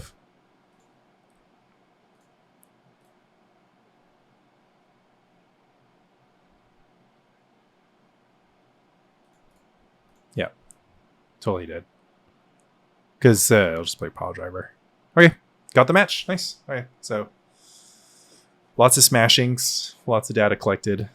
Thanks, Will, for being on the show. I think we saw how these games played out. There's definitely some angles here. This time, triple Mog Fanatic draw, or rather, double Mog Fanatic Matron draw. Matron for Mog Fanatic looking super strong. Ringleader doing ringleader things. But yeah, I don't know. Have some fear, I would say, if you're Goblins, and if you're Burn, have some Earthquake. But I will point out that like Earthquake, when drawn, wins every game that it's drawn in, right? Is its replacement value over Lava Dart super, super high? Not necessarily. A lot of games we played, Earthquake would have won, Lava Dart would have won, didn't matter. A lot of games we played, didn't draw a sideboard card, still won. And just really 1 or 2 games, maybe, I kind of forget, 1 or 2 games, Earthquake is the only thing that would have won us the game. But a lot of those weren't rubber matches, right? So we played a lot of 3-game sets where I won games 1, 2, and 3. So that's kind of like the part of the data where it's just kind of like, okay, let's say we lost that game because we had Lava Dart instead of Earthquake. It's like we come back, we win game 3. But this is kind of something to kind of figure out when we watch it back too. So yeah. All right. Hope you enjoyed that Goblins and Burn deep dive. Obviously 4 matches or 6 matches. So I played 2 with Fran, 4 with Will. It's not going to be like the most conclusive data in the entire world, but this is just meant to give you a feel for how it plays out. So even though across 6 matches, I went 5-1, sometimes winning on the play and on the draw, in the post sideboard games. So even though that's the case, granted, sometimes like just in a couple of occasions, just two games, I believe, Earthquake bailed me out where a Lava Dart wouldn't. Those 2 games I scooped, and then I just went and then won the 3rd game without casting Earthquake or winning in a situation where Earthquake and Lava Dart would have had the same impact. So, even though I'm 5-1, I wouldn't say that Burn is 85% or 80%, but like I just so you get a peek into my world, right? Because everyone else's world is like, I can't beat this Goblins match. I'm always losing to Goblins. They always have everything. They just like go turn 1 Mog Fanatic, turn 2 Mog Fanatics, turn 3 Matron, turn 4 Ringleader. The Ringleader flips 3 more Mog Fanatic. Like, yeah, you obviously you lose to Goblins sometimes. Like you can't just win every single match against every single deck. But I just don't see what other people are seeing with this matchup, and I think that this Burn deck, like, it's not even that different from other Burn decks. I think it is a big deal for you to run at least 3 copies of Sulfuric Vortex. Obviously I sideboard out the 4th, so if you start 2 in game 1, maybe you're gonna lose for your game 1s. Barbarian Rings are incredible at preventing you from flooding out. A few spots where I drew Barbarian Rings while flooding out, and obviously my Goblins opponent has effectively no utility lands. They have Wasteland, but they have to be a little lucky to Wasteland a Barbarian Ring. I think that like what we saw was that Goblins is like a little bit inconsistent. Sometimes they pass turn 2, they don't do anything. Sometimes they pass turn 3 and they don't do anything. Like 8 3-drops isn't like, doesn't guarantee that you get a 3-drop every single game. And one interesting dynamic, and I do think this was a blunder, was that my Goblins opponent at various times would just like play War Chief and nothing else, when it might have been valuable to like treat their War Chief like it was like a ball lightning, where it's just kind of like, oh, like as long as I have this War Chief in my hand, the burn opponent can never tap out. Now, of course, having Seal of Fire means that I don't have to be scared of haste from War Chief. So maybe it was like a damned if you do, damned if you don't situation. But if I have like an untapped Jackal Pup and you're just gonna play War Chief and not attack with it, it's just like probably just pass the turn and try to you gotta try to be in a spot where they don't have burn for the War Chief, and you can get like a super good War Chief turn where not only do you get a War Chief attack in, you get your other Goblin to boot, hopefully a pile driver obviously, and they don't have the burn spell, right? Because then you win, because then if they draw a card, it's not going to be like, it's just going to be a 1 burn spell, so they have to burn your War Chief, and then you are playing from ahead all of a sudden, so it allows you to kind of flip the tempo of the board. But I don't know, that's neither here nor there. Like this is what I mean when I say that I think burn beats Goblins. And this is also specifically what I mean when I say like the cards that I have in my burn deck, which is like just Sulfuric Vortex. It's like, it's really just Sulfuric Vortex and maybe an extra copy of Barbarian Ring. Earthquake in the sideboard. Like this video wasn't even a good case for Earthquake, right? Because I won in so many spots that Lava Dart would have won. Like I have Earthquake in the sideboard for Wall of Blossoms and Call the Herds, and Ravenous Baloffs and Deranged Hermits or whatever. Like it's good against elves. It's just good against random, like the white weenie decks. It's good against those. It's good against random Terrigan, like all these like mid-range creature decks. It just also happens to be good against Goblins in very specific spots where they're like grind you out. They finally get to their Siege Gang commander. They're like, I'm going to turn the corner. I'm going to untap with Siege Gang. That's going to be my ace, and then they just get Earthquaked, and the game's over. So anyways, like if it just begs the question. It's like, okay, well, I won 5-1. Maybe I would go 4-2 if I don't have Earthquake. Maybe I go 3-3 if I don't have Earthquake and I don't have extra Sulfuric Vortex. But some people out there saying it's heavily in favor of Goblins, and some people out there even saying it's close in favor of Goblins. I just I disagree respectfully. And I haven't even kind of fully sussed it out. Maybe one thing that Chris wanted to try was have Price of Progress in this ball lightning slot. So I think that would have made things super interesting. But overall, just look at how much lower the curve is for burn deck compared to how much lower the curve or how high the curve is for Goblins deck. It's just like so hard, ignore. I guess this would be my. It needs 4 ports, but whatever. It's like, it's not like burn can win without drawing its sideboard cards. It almost felt like Goblins like can't win unless it draws. A lot of its all stars in the mirror being Mog Fanatic or Matron for Mog Fanatic. And maybe lots of War Chiefs to get forced to kill, or maybe lots of Pod Drive to get forced to kill. But it's like, you really want to draw that Pyrokinesis. And then even if you do, the burn player can just play around it. They can just not commit too many creatures to the board, if they have a comfortable spot. So, that's my super, super long rant, deep dive. Burn beats Goblins. You got to play correctly from the burn side. You can't just like let War Chief survive. You can't just like get hit by Lackey. You can't just like board out Jackal Pup and expect to win. But if you follow my specific instructions, play some number of Sulfuric Vortex in your deck, ideally 3 across the 75.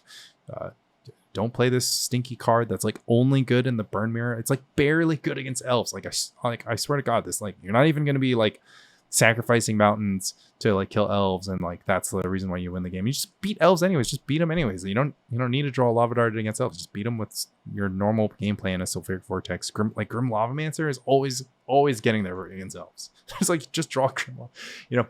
Anyways, play Earthquake in your sideboard. You'll definitely win against Goblins, right? But even if you're stuck with these Lava Darts, port out some number of Ball Lightnings because they're just like really, really vulnerable to Pyrokinesis. You don't want to trade your 3 mana for their 0. So start 3 Vortex, 2 balls, or maybe start 3 Vortex, 3 Vortex, and 2 Price or Progress. You can play around the numbers, but try to stay lean, try to stay mean. You know, connect with the goblins that matter. Don't lose hope. Like, plenty of times my opponent's at like 13, 15, it doesn't look like I'm going to draw out, but it's just like, look, you know, they mana flood. I draw, you know, when I flood, I draw barbarian rings. Like, they flood, they just do nothing. They just have 1/1s, right? And then 1/1s, you know, maybe the 1/1 on turn 7 can convert for 3 damage, but it takes, you know, me 1 card to convert for 3 damage with haste off the top. So just trying to put some respect on the burn side of this matchup. And you know, I think I don't know, you saw it yourself. Maybe I play 6 more and I go 1-5, but I have a hard time believing it. You know, and I'll keep testing, and I'll update you if I need to update any of the conclusions that I've gotten to in this video. But until then, thanks for watching. Thanks to Fran and Will, and I'll catch you later.